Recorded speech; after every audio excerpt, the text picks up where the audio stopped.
Let's do this thing. Hello, everybody, and welcome to ATP Insights. We are going to cover the most important tech news in Asia.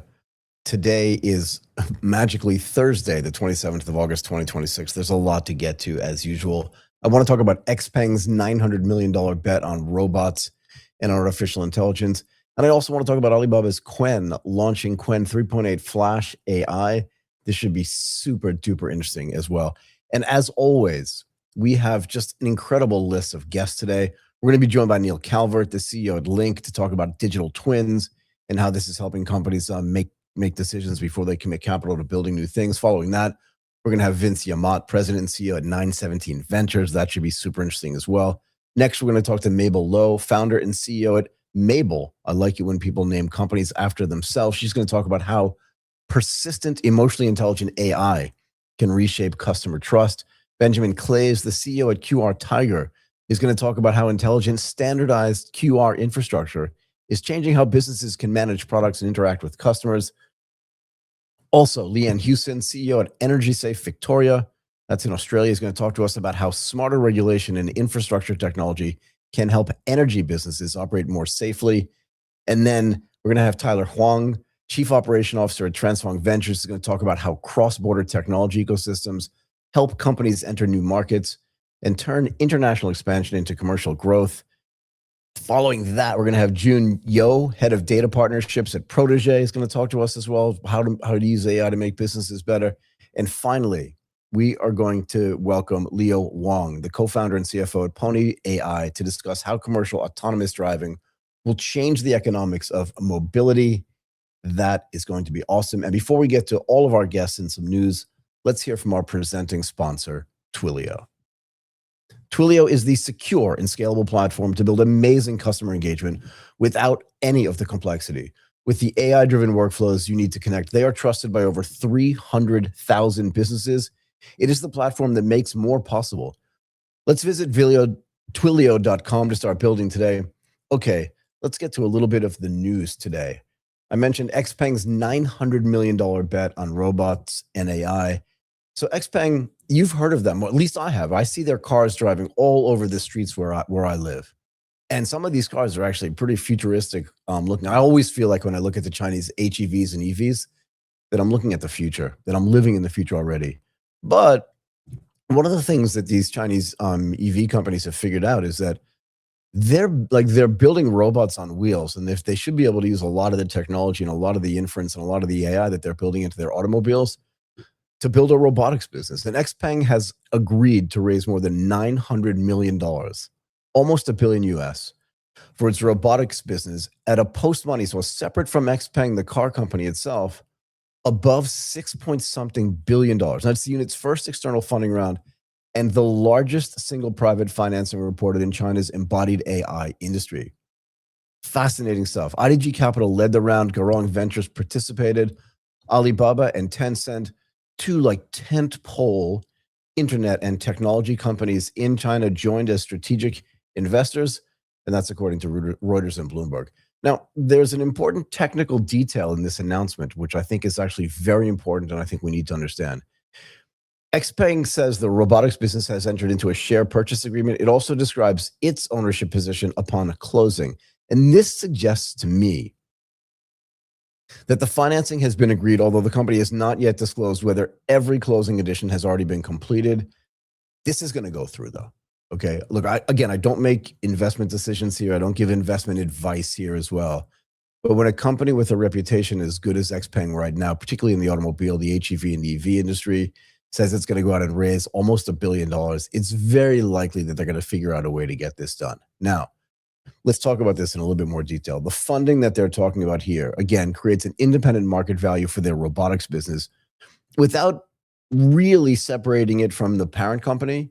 And that's an important distinction, at least for me, right? Because they're going to get all the resources of the parent company, but just create this sort of separate revenue stream and separate business. Plenty of companies have done this actually in the past. XPeng will remain control and continue including the unit in its consolidated financial statements, which is also important. I believe, and I'll get to this in a second. So this structure also gives the company a separate equity pool for attracting robotics executives and engineers. This is also super important, right? Essentially what they're saying is, We have a separate division inside of our company that has its own valuation, but that also incentivizes the senior executives that are either in the company right now or that are potentially planning to join the company, that they have some equity upside in this business as well. Now, let's talk about this because I do think this is actually really important. The shared resources between an HEV and an EV company and a robotics company seem very obvious to me. If you sit in the most modern electric vehicles right now, it almost to me feels like you're sitting in a computer. That's what it feels like to me.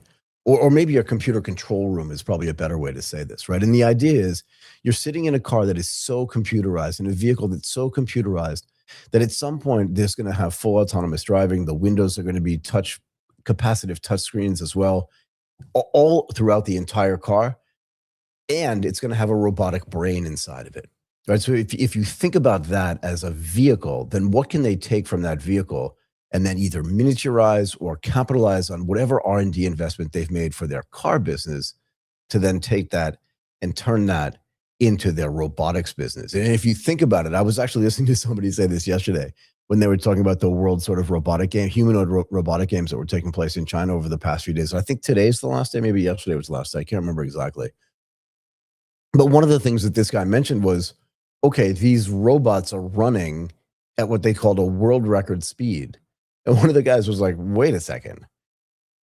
They're moving on feet and legs at world record speed. We've got plenty of robots already. And I think he was referencing automobiles that go way faster than that. And that frankly, that stop better, that actually transport things that are way more advanced than these particular robots, which leads me to believe as well. And Martin and I have mentioned this actually on AGTP, I think at the beginning of this week, that the speed with which the development is happening in the robotic space is so fast that while those machines themselves end up being quite expensive, that the ability for them through economies of scale to drop the price of that to where like you could either build your own robot. We were at an event a couple of days ago, Martin and I, where we actually talked to somebody, I think it was at Unitree, if I remember correctly. And they were telling us as well, like you can literally just buy the robot as is. And there are APIs that give you access to control the camera, to control the arms and legs, to control the entire mechanism that runs that robot. And you can have that robot do things that maybe Unitree itself, and in this case, XPeng has not programmed that robot to do. Now, this is actually super important too. The money that they raise, right, for this separate entity at XPeng that we're talking about is going to support development of what they're calling the Iron Humanoid Robot. It's also going to pay for physical AI model training, and XPeng is building dedicated mass production capacity and preparing for international distribution as well. Just the thing that's happening at these EV companies that are then building out robotics businesses, I think is something that we really need to watch. I mean, I've been saying, at least for the past 2 years, two things about the newest platforms that I think are going to dominate the world over the next like 6 to 7 years, if not even longer, maybe in the next 20 to 25 years. I think automobiles are going through a step change. I really do. I think they're going through a paradigm change where we're no longer going to think of these things as just like a vehicle that gets us from point A to point B, which for the most of the history of the automobile business, that's kind of been what they've been, right? It's like, I need to get my kids to school. I need to go to the grocery store. I need to do something that requires me to move from place A to place B. But I think what's going to happen is those automobiles are actually going to end up being compute platforms as well, with the fastest connectivity you can possibly get, which is going to change the way we connect to things. Because right now, as you're moving, you see this even on your cell phone, where there are like dead spots, but we're going to have to fix that too. I think this is going to change the way we do Wi-Fi and cell tower placement and the technology inside of these cell towers, because you're going to have to be able to have connectivity continuously, okay, and at the same speed. So it has to be consistent as well while you're moving, and in some cases while you're moving really quickly. And I think everything that's been learned in the vehicle space over the past like 10 years is going to transfer into the robotic space as well. And robots are going to, like humanoid style robots, are going to be able to do things that automobiles can't do because they weren't purposely built to do those things.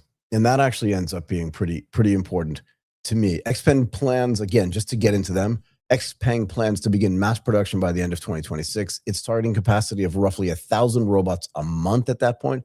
If you think about it right now, I think we talked about Unitree has sold 5,500 humanoid robots in use cases this year. So to be able to do 1,000 a month is almost double and almost triple that. Initial units will work inside XPeng stores and company campuses. Again, they're dogfooding this stuff. They have the natural place to test it on their own.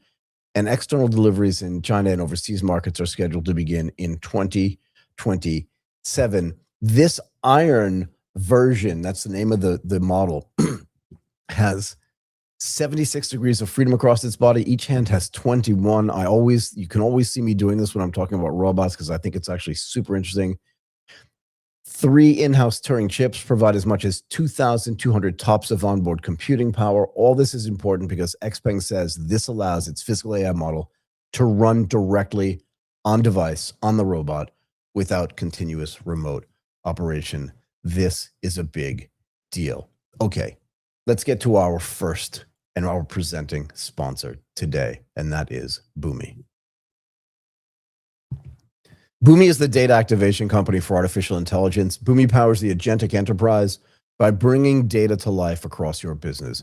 Trusted by over 30,000, customers and supported by a network of 800 plus partners, Boomi helps organizations of all sizes achieve agility, efficiency, and innovation at scale. Okay, let's get to our second story, and then we can welcome some of our guests today. I mentioned Alibaba. Alibaba's Qwen launches Qwen3.8-Flash AI. The team has released 3.8-Flash next. This is an open weight, and I think this is going to be one of the important things about this model, and it's going to be part of a hot take I'm going to give a little bit later. An open weight multimodal model built to deliver high capability without using a huge amount of computation for every token. Now, the important point is that this is also an early look at the architecture that Alibaba intends to use for Qwen 4, right? So this 3.8 is kind of, I won't say it's an interim model per se, but they're building out a new architecture, which I will get to if I have time in a moment. And it plays the same role that Qwen 3 Next played before they put out Qwen 3.5. Release the underlying design early, let developers test it, which is always great, right? Get it out there, let people test it, don't say it's finalized, and then use what works in the next full model family. The main model, okay, contains 125 billion parameters. I always like to pause kind of after saying something significant because I think that number in your head, you're thinking, wow, it's a gigantic number. It isn't, it isn't. But I think they're trying to make a point. And that point is you don't need 3 to 7 trillion parameters to actually have a model that can actually do things. Okay, and Alibaba has added 51 billion parameters in a separate Ngram embedding table and another 4 billion in its multi-token prediction model. But that makes the full checkpoint roughly 180 billion parameters, but only 6 billion. And this, again, while it's a large number to you and me, it's a very small number for these models. Only 6 billion parameters are activated for each token. I have not tested it yet, but I have to presume that this is going to make it way more efficient and just much faster. Alibaba says the model required about 11% of the training cost of Qwen 3.7 Plus while producing stronger results on several coding and office work benchmarks, and that claim has not yet been independently reproduced. But to be fair, it's not hard to test these models. Okay, it's just not hard to test them at all. And this idea that that these benchmarks can't be reproduced, I think is anathema. So I think what we're going to see is we're going to see people get these models. The Alibaba model and the Qwen model here is actually becoming quite popular. The open weighting of this thing is actually a really big deal. And like I said, I'll get to a hot take I have on that in a moment.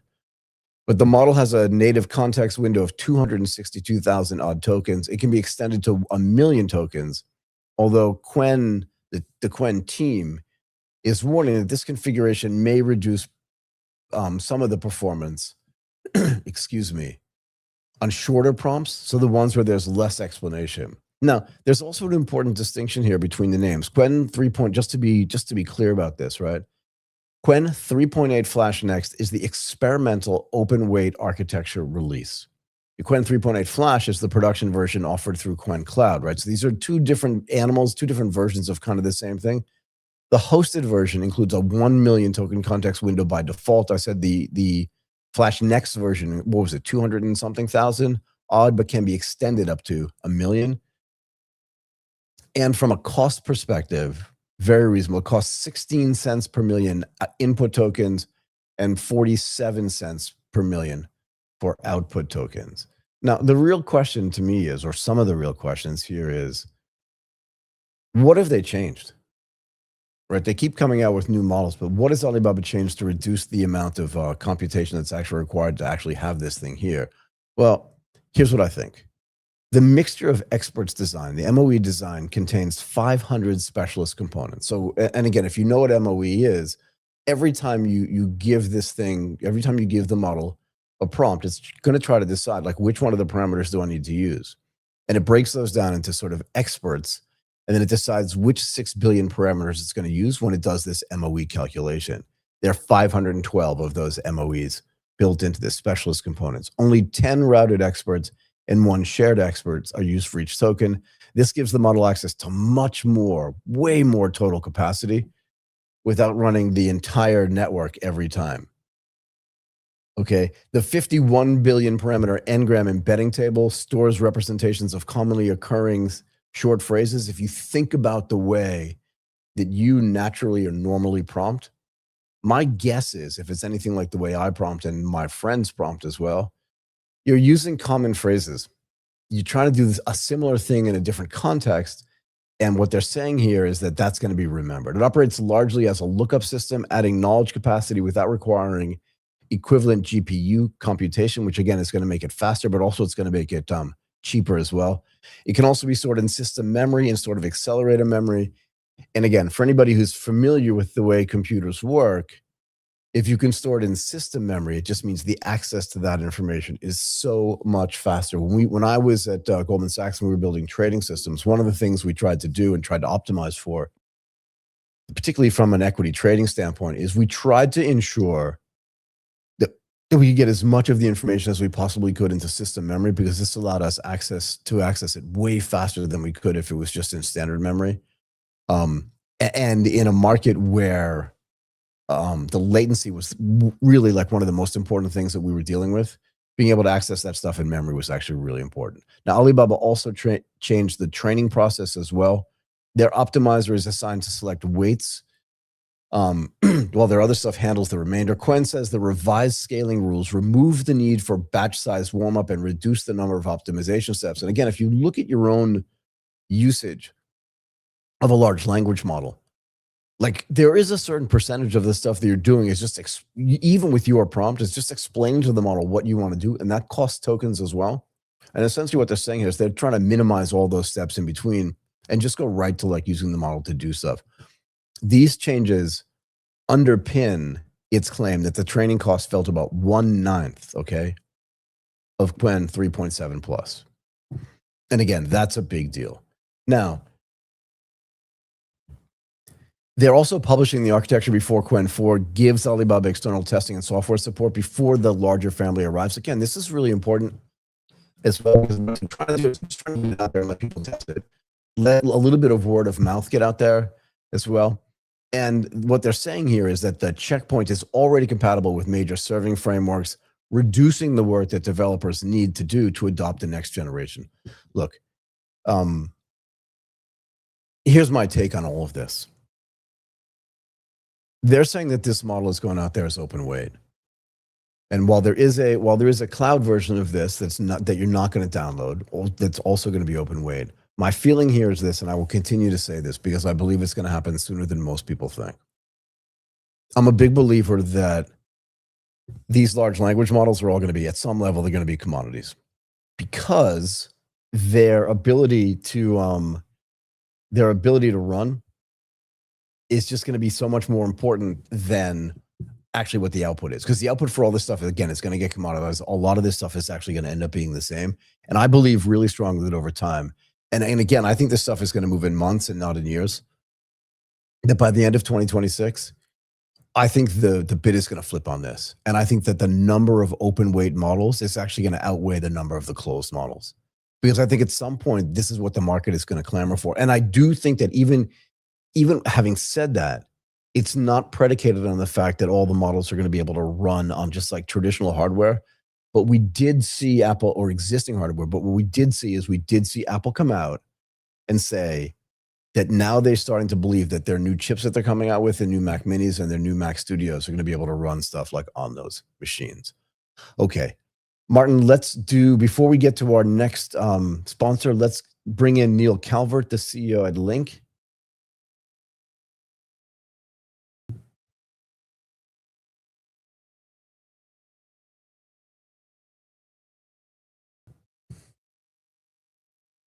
Neil. Good afternoon. I am doing great. How are you doing today? Very well, thank you. It is. Can you hear me okay? Oh, can't hear you. You can or you cannot hear me? I can now. I can now. Yeah, you just faded away for a second. Yeah, I think most people that know me wish I would fade away for more than a second. It's great to see you. It's great to have you on the show. I love the branded swag as well. Look, Neil, thanks again for taking the time to do this. We wanted to have you on because we wanted to talk about how digital twins are helping businesses just make better transformation decisions before they commit capital to building stuff. But first, before we jump into this in detail, tell us a little bit more about LINQ. So we're a software company based in Wellington, New Zealand. Been going for just a little over a decade. Our platform helps organizations identify where value is created and destroyed based on the way that they work. So we're really about helping the business visualize how work is performed and then create a whole set of analytics around that so they make really good decisions about digital transformation. So that's, new software implementations, resource restructures, AI, of course, being the use case of the moment. But not the only use case for sure, yeah? No. It could be anything, typically it's back office finance processes, ERP implementations, trying to understand what people do inside the organization because there's no documentation. So we have a broad spectrum of kind of use case that the platform is applied to. So can we just go through this in a little bit more detail? I think when most people think about a digital twin, they're thinking about, I have a warehouse in Christchurch and I want to make sure that like whatever I'm implementing in the warehouse is actually right. So I rebuild a digital twin of that. And then I can see in real time actually how goods are flowing and how people are working and stuff like that. How does it work from a software perspective in the sense that you're not rebuilding a building, you're rebuilding a workflow? Do I have that right? And then looking at that workflow, is there a visual representation of it? Like, how does this work in more detail? Yeah, so we're building the digital twin of the organization. And so what we've done is deconstruct what an organization is from a process perspective. Mm-hmm. And really all organizations are made up of work that takes place, content, data and information, people that do work, and then systems that are used to enable that work to be performed and for the information to flow, so that outcomes are delivered. So we've basically created a structured language which allows you to create that model that represents what this organization does and then attribute it with data like cost, time, value, capacity, and then gain insight into that so that you get a true understanding of how the organization is working. So the digital twin is different concept from your big wind turbine, jet engines, Amazon factories, that kind of thing. But it's a model of how an organization is working. Yeah, I mean, I would push back a little bit and say it's different. It's just a different implementation, if you don't mind me saying. And again, you're more in this than I am, but I see what you're trying to do. But I want to try to help you here a little bit. What's the real difference, right, of having like an information supply chain, which is something that you've sort of coined, and having a physical supply chain? They're both going through, as you said, I love this. They're both going through, like, there's work that you do, there's content that you create, there's people that do that stuff, and there's systems that you do to produce outcomes. What's the difference really between that and moving stuff around? I don't really know. There's a flow, there's a process, and there's a way to visualize it that says, okay, now that I can see what we're doing at scale, right? Because what's happening in the back left-hand corner of a warehouse feels unrelated to what's happening in the in the right-hand corner, but they're completely related to each other and they have impact on each other. But it's the same thing from a business. I'm just trying to think about every business I've been in and think, oh, if I had known that guy was doing that thing. Sorry, go ahead. Maybe dig a little bit deeper and say why that matters. That's basically what the digital twin of the organization is trying to achieve. It's the interconnectedness of the Yeah, work that's performed, because everything that you do has a consequence downstream. for sure. And so you should be able to understand the value of the work that has been performed at any point in the process. If you don't understand the consequence downstream of the implication of that work. So you might be accumulating cost in your organization because of the way that you're working, which is having an impact on revenue. And so, Yeah.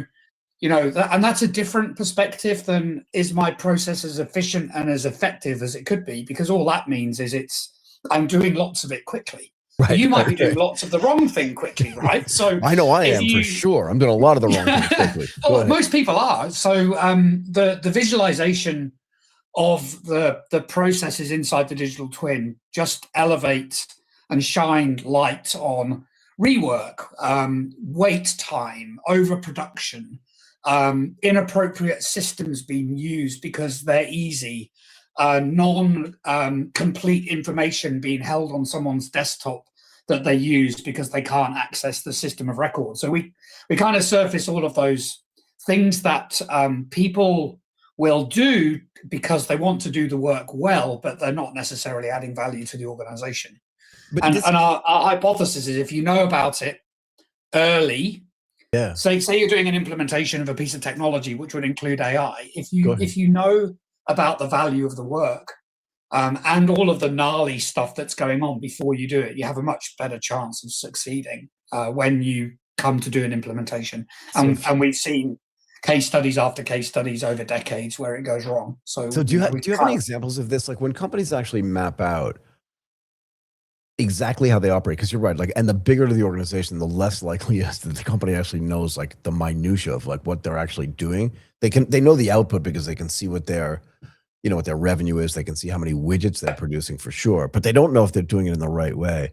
What does leadership discover, do you think, once they map everything out? Do they have these sort of aha epiphany moments where they're like, sheesh, I wish I'd known that kind of like 5 years ago? Is there anything you can generalize about? Yeah, absolutely. One of the most common responses I get when people see this for the first time is, oh, I wish I had it 10 years ago because there was a project. So the type of information that we surface include things like, what's the cost and friction of work inside the organization? So what things are barriers to completing your outcome? Because the friction's a really important measure of efficiency, but now you're looking at it from a ease of doing work perspective. Yep. We track at revenue and revenue contribution from the work that is performed. So we have a methodology where we can assign appropriate measures based on the importance of the work and the validity of the work that's taking place to generate revenue. We produce some options value measures. So we start to identify things that are produced which may not be used in an appropriate way, or we discover things that could be used to elevate the organization's position. We also look at information value. So taking the perspective of if I am valuing my information as an asset, I get a very different perspective of how I work inside my organization, which means I can protect source information. I can ensure that people have the right content at the right time when they're doing their work. So we're producing kind of exec dashboards that distill this high amount of detail down to measures which are significant when, you know, a CFO wants to take a look and why are we losing money, or a COO wants to understand they're applying their resources effectively, mitigating risk of having a named individual do a highly important task that if it didn't get done tomorrow, you know, something fails in the supply chain. So that's the ultimate outcome. We want to give leaders opportunities to make decisions and then see the impact of that decision before they commit to it. That's ultimately the space that we're playing in. So to do this in the most effective way, you're going to have some KPIs and some measurements, right? Some ways to actually measure this stuff. How do you measure, do you know what I mean? Like the effectiveness of a particular workflow. And then how do you understand like changing X is going to lead to output change Y? Do you know what I mean? Sure.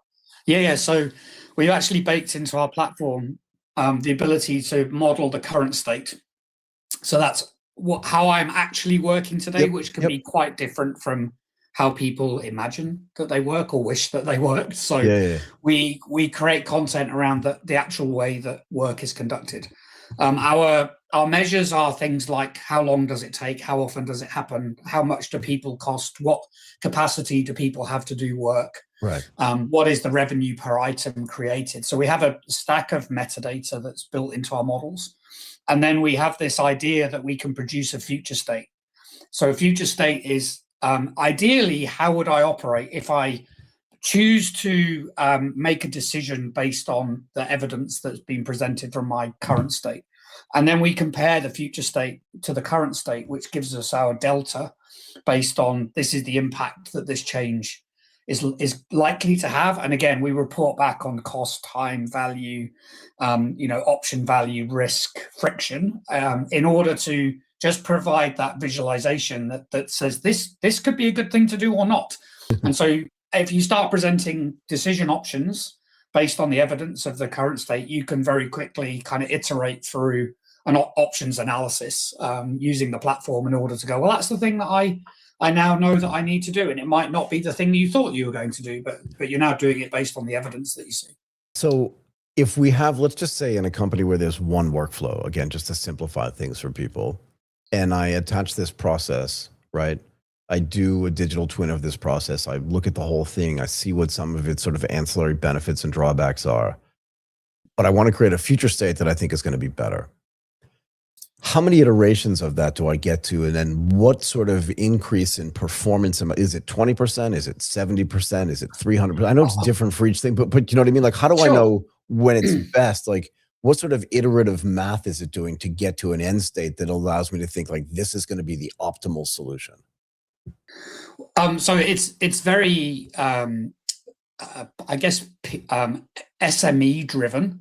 We're not magicians, so we're not able, we're not able to go, ta-da, there's the answer. So the process allows you to do a comparison based on something that you want to achieve, and you either like it or you don't. So it is an iterative process going through current to future.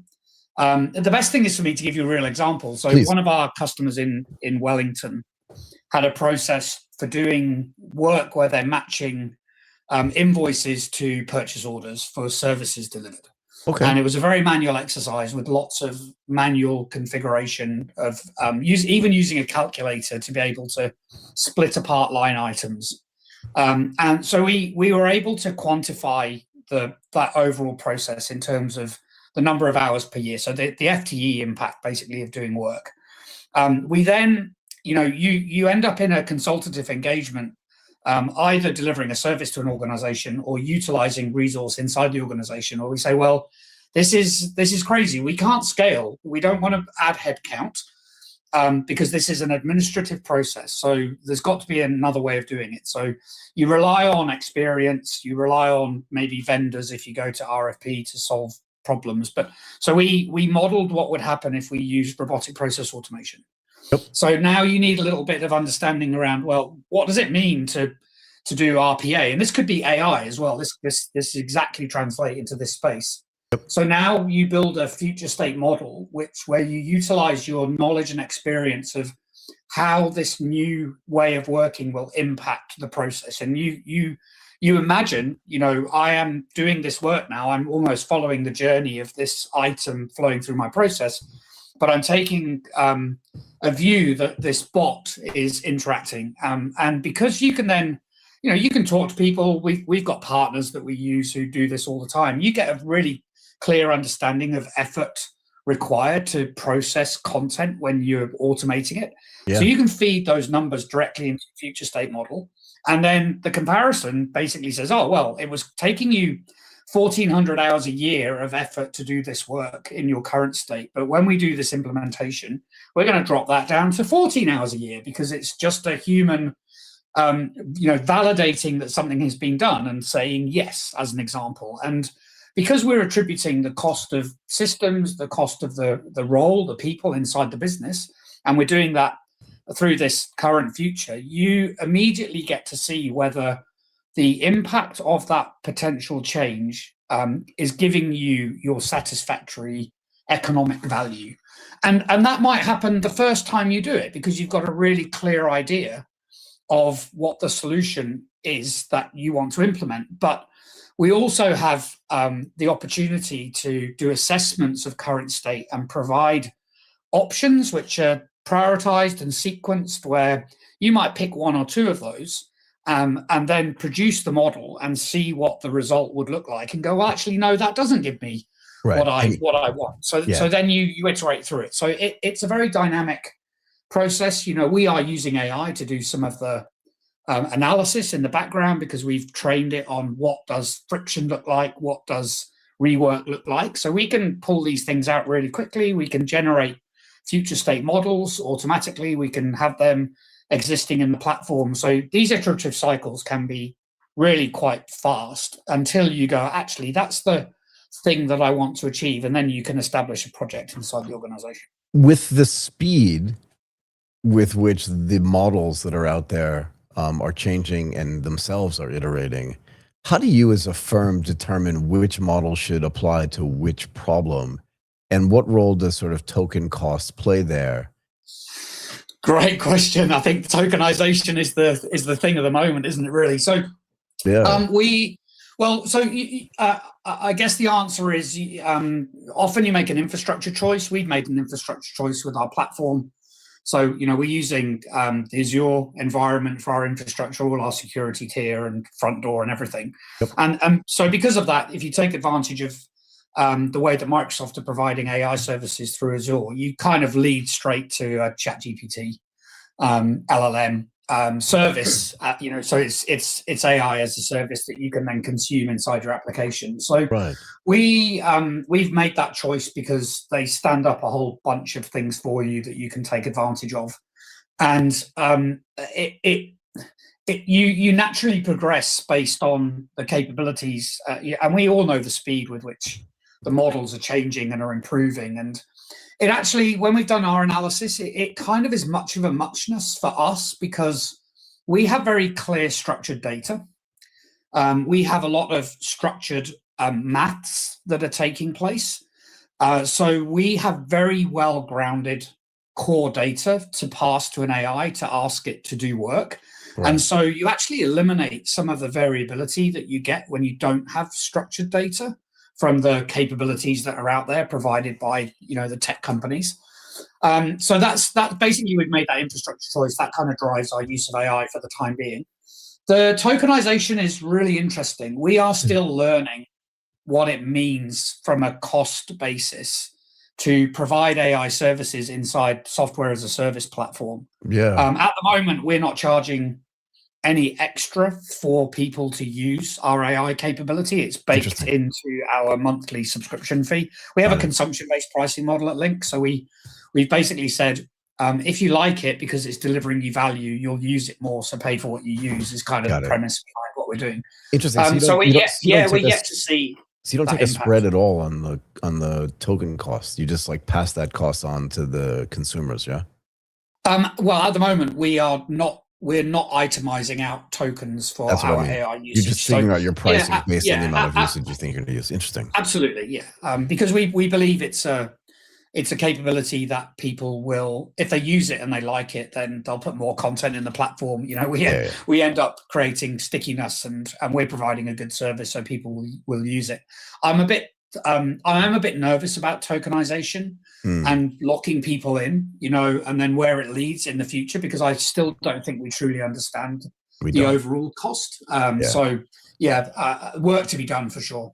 So do you consider testing some of the open weight models, whether it's Qwen, which I did a segment on today, or Kimi K3 from Moonshot, or DeepSeek, and particularly because you're giving some proprietary data to the models, you think about running them locally or on your own devices to sort of save the necessity to send that data out to the public?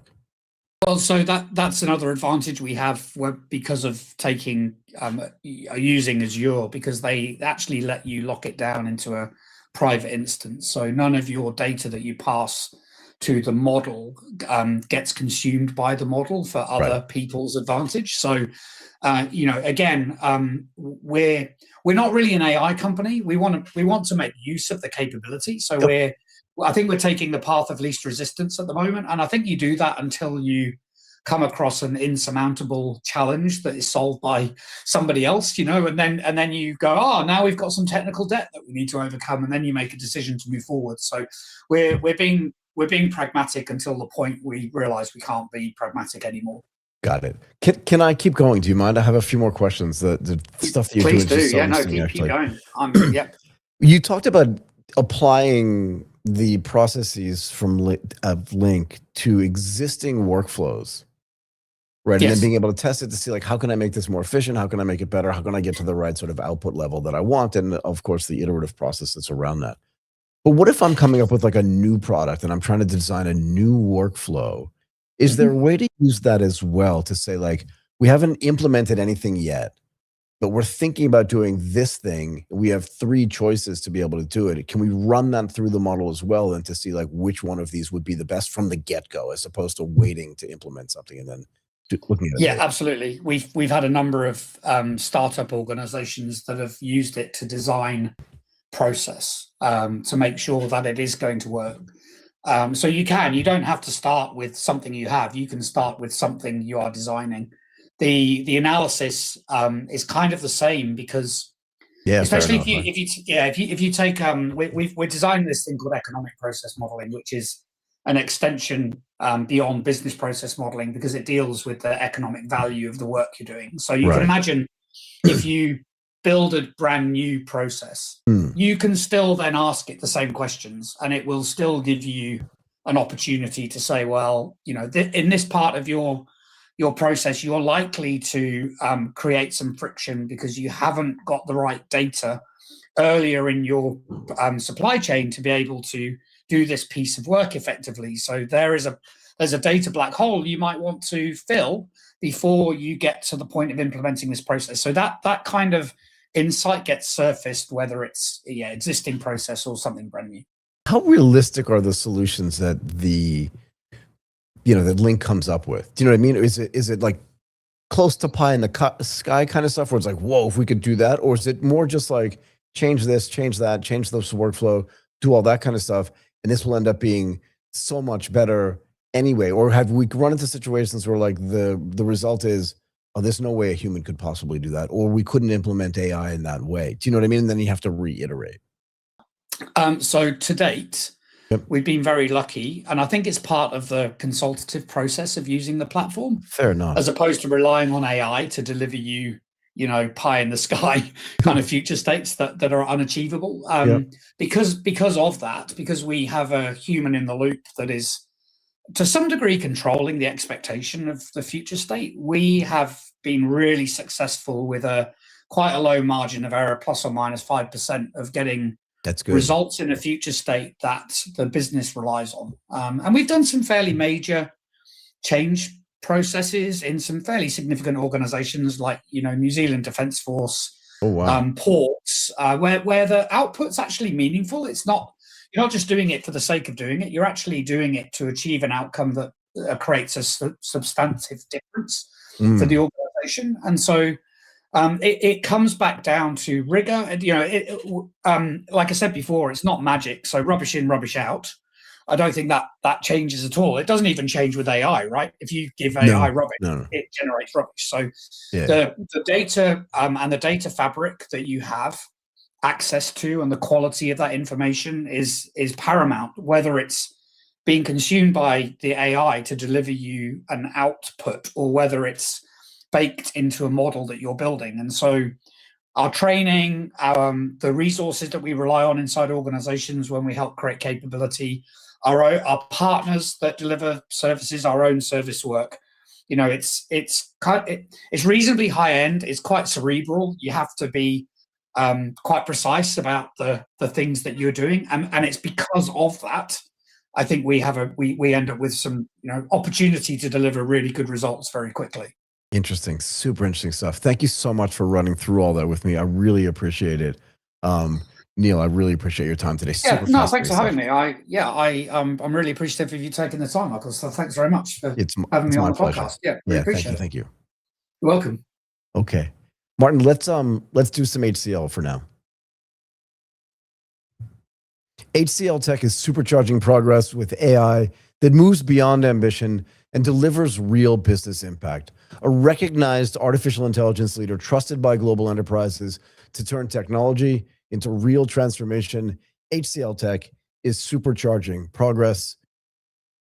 Martin, let's bring Vince into the room.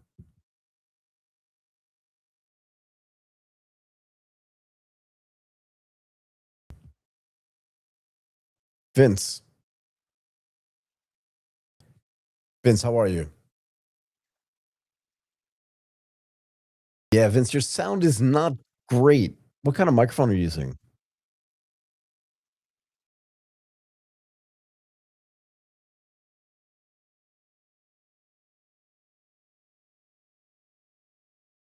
Your video is perfectly fine, but your audio is really breaking up. Something terrible, man.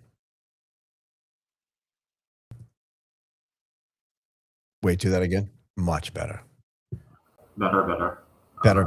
Okay, Vince, let's do this thing. We want to talk to you about how AI venture building is helping Southeast Asian startups build faster and just be more effective and complete globally. Maybe tell us a little bit about 917 Ventures before we get into that, if that's okay. Okay. All right. So 917 is a venture builder of Globe Telecom out of the Philippines, Globe being the number one mobile operator in the Philippines. So the mandate really is to build the future growth engine of Globe. So we build companies for our core business, which is the Globe Telecom. We have 13 portfolio companies. The biggest one is basically GCash, the biggest fintech company in the country. So that's what we do. It's corporate, we build internally, and then we scale it. So GCash, a company with which we are very familiar, to be fair, was built through an idea and facilitated through an idea via Globe, via 917 Ventures. That was the genesis of this company, and there are other companies like that get built through that process. Yeah. So 917 Venture was formally introduced in 2019 as a venture builder. But prior to that one, we've realized inside Globe that we've been building companies internally, right? Not without the 917 Venture structure. And then we said, okay, we built several companies within Globe, scaled them. Why not make this a formal framework, right? And therefore, we created 917 Ventures. We provided capital to 917 Ventures so that it can build companies for Globe Telecom. So that's basically what happened. So that it's no longer an ad hoc initiative, right, within the core business, because it's already separate with its own capital. What does this model allow you guys to do? I mean, I understand the removal of sort of the ad hoc processes, right? Anytime you sort of institutionalize something or create processes around something versus just making it ad hoc, you're going to be better at it, I think, almost by definition. But what other benefits are there to having sort of an internal venture company as opposed to a traditional venture capital firm? Like, what can you guys do that a traditional VC can't do? Right. So good. So, in my opinion, a traditional VC basically invests in companies, and then when you invest in a company, you just give inputs, right, to a founder. In a venture building model, we basically control the outcome of the company, right? Because we're the one building the company, right? So those are two different things in my opinion. So venture building, since we're the one building it, we control the outcome. In a VC world, it's a bit different. You believe in the founder, and therefore you put your capital behind the founder and hope that founder succeeds, right? So it's a bit different. Now, in a venture building world as well, since it's 100% owned by corporate, the unfair advantage usually is provided, right? Versus a company wherein you're a startup, you're approaching corporate, and it's a bit of a challenge, right? When approaching corporate, because, okay, what is this distraction approaching me? Another advantage of creating or allocating outside capital for innovation or for venture building is that in a core business, everything is important, right? Everything is important. There's an innovation project within corporate. That innovation project usually gets goes to the last of the queue, right, of the line, right? And that's usually the process. But in our model, wherein you have allocated capital, you go on your own, right? You're governed differently. You're not governed like you're a core business because you're basically out there exploring and experimenting.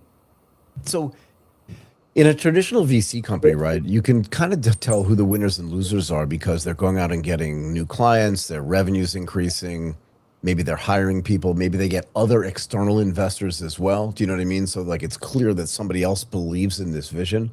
How do you make a determination at 917 within the context of the stuff that you're trying to build that like, we should give more funding to it. Like we should have a follow-on round. I don't know if you'd call it that, but you know what I mean? Where you can allocate more capital to it. And then the second thing is there must be 100 people every day coming to you guys and going, I have an idea internally. Will you fund it? How do you determine that as well? Like what's the process there? Yeah, so there are two parts in 917 Ventures. So the first one is we ideated on our own, right? So the process is not much different from a typical startup. Yep. You ideate one pager, we like it, we provide resources, right? Resources can be money or like basically people. And then after that one, we also have a very similar process wherein we also have an investment committee, right? So same seed stage, and then you do a follow-on round. But that's all within the venture builder. But we have this program, we call it the 917 Ventures Velocity Program, okay? Wherein startups approach us, right? Meaning they want to work with us so that they can validate their product, okay? So that's a new program for us wherein, okay, we have this sandbox. The sandbox is called Globe Telecom and the larger Ayala ecosystem, wherein we work with startups, provide them the unfair advantage that usually we have as a venture builder in 917 Ventures. What we're trying to do now is that, hey, we can't ideate on our own. There are fantastic ideas out there that can solve the very, very painful problem of the Philippines, right? And therefore, when startups talk to us, we assess them just like a typical VC, right? And then we do our own due diligence and then turn around and pitch it to the core business or to any other or to other Ayala companies. Now, if that solution basically solves an Ayala or a Globe Telecom problem, we basically pitch it, right? And then when we pitch it, we design a pilot or a POC for that startup. Yep. Now, typical startup, every startup is basically looking for a big corporate POC. For sure. Right? Everyone, right? Because that's the ultimate validation, right? Because it's so difficult to get into corporate, to big corporate. Well, that's where the money is too, right? That's where your clients are. So. Exactly, because usually when a startup reaches to big corporate, they send an email to hello@abc.com. Right. And pray to God that someone will reply. Basically, yeah. A lot of praying going on, for sure. And you're lucky if you get a meeting in the next 6 months, right? Yeah. Right. Like who the hell is cold email, right? But with Velocity, what we do is we're basically your partner when you want to have access to Globe or Ayala, right? Right. We handhold you, we navigate you, we design the POC with you, etc. And then we execute the POC and we provide you the assets. So it's a bit different, right? And then the outcome basically is it can be distribution, can be partnership, etc. Do you treat so sorry, I want to ask this in the right way, but like a typical venture capitalist, whether it's at a seed stage or even at a Series A or Series B, will invest, let's say, X amount of dollars for, in general, somewhere between 15 and 20% of a company on a round by round basis. I'm presuming that for internally developed things, so things where like the team at 917 just says, you know what, we have this problem internally, we know how to solve it, we have a team that can solve it, we're going to invest in that internally. There's 100% ownership for Globe as an entity, right? And for 917. how do you handle the people that are in the velocity program differently from an ownership perspective and a capital allocation perspective? No, that's a very good question. So 917 Venture, owned by corporate, we're basically employees, right, of corporate, of Globe sure. Telecom. We incentivize our people differently. And incentive is basically based on outcome, right? Yep. And as a venture builder, we stop when we validated something, right? When we validated something. When we validated something, what we do is we spin off the company, create that management team, right, for that company. And when that company gets incorporated, we give RSUs to that team, to that company. And then obviously corporate will get something, right? And then it's going to be majority owned by corporate. Yep. Now, there will always be a question wherein, is the team motivated? Yeah, they are motivated, right? They have shares in the company. It's backstopped by corporate, and therefore the chances of success is there. Now, in a typical startup, this is a bit controversial, right? But in a typical startup, you do it in your own, and you don't have the assets, right, behind you. Yep. And therefore the uncertainty is not there, right? Well, the uncertainty is there. Like, yeah, it's like very me, uncertain. my point is just remove the uncertainty, and that person will perform. Right. Right. That person will get his salary every single month. And if I can remove that, I think the employee will work, right? Or whoever. Can I ask you this? Yeah. Can I ask you this as well? You must be, because you're trying to solve problems internally as well, right? You're looking for gaps in whether it's Ayala's business or Globe's business to say, like, should this just be like a new division, or can some existing business solve this? Or is this a different problem that we need to solve? How actively are you involved? Like, is it weekly, bi-weekly, monthly, with the heads of the business units at Globe and at sort of the the group companies, so that you can identify the problems that then need to be resolved, either A, via an external company being invested in, or an internal sort of company being built? Yeah.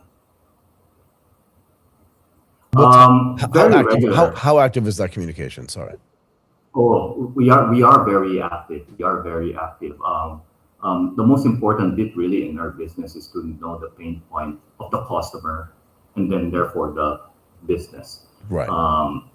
In fact, a lot of the problems within Globe, we're the one trying to solve as well, especially if it's outside the core business, right? Example, if there's a broadband problem and it's outside the core business of like connectivity, it can be different. It can be, hey, I need a whatever product for the home. Then we try to innovate for that. Even outside the Ayala ecosystem. In fact, within the Ayala ecosystem, we try to espouse AI, right, within the group. And the best way to really do that is to engage everyone, right? Tell them that, hey, there's this new technology. This is what it can do. What are the pain points that you guys have? Because at the end of the day, it's the pain points of corporate or their customers. And then from there on, we teach them, we collaborate with them, and try to make a solution on top of that, on top of that problem. So yes, to answer your questions, we engage them regularly. We have a long list, right? But we prioritize that nagging pain point that happens almost every single day, because the customer will have to pay for it every single day too, right? So yeah, that's the model. How, one more thing, I'll let you go. How open is the group to not experimenting with AI and agentic AI, but in actually deploying it in places where you feel like it's proven now to add value? We are very open, especially in Globe. Globe, I think, is one of the first company. Globe, when I say Globe, Globe Telecom. Globe is one of the first companies that basically created a role called the Chief AI Officer, right? And they started their journey a few years ago, and then they're basically creating their staff. Okay. Now, on 917 Ventures, and since we're an innovation arm, we're a venture builder. We basically jump into it, right? But since AI is fairly new, the first thing that we did is basically educate our people on what AI is.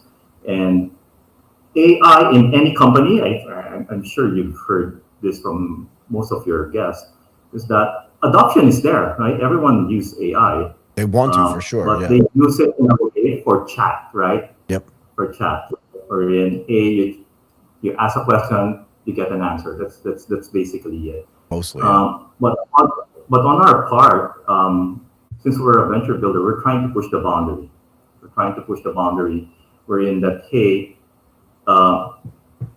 adoption is okay, but what we want is AI transformation. Right. And for companies to transform, they really need to change their workflows. Now, changing your workflow is a bit challenging. Why? Because your employees will be affected. Exactly. Right, at the end of the day.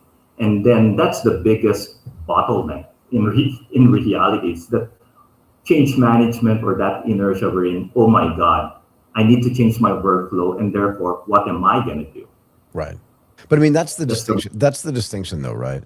In the sense that when I say the company, the answer is like senior management's definitely open to this for sure, because they can see all the sort of efficiency and the cost benefits as well.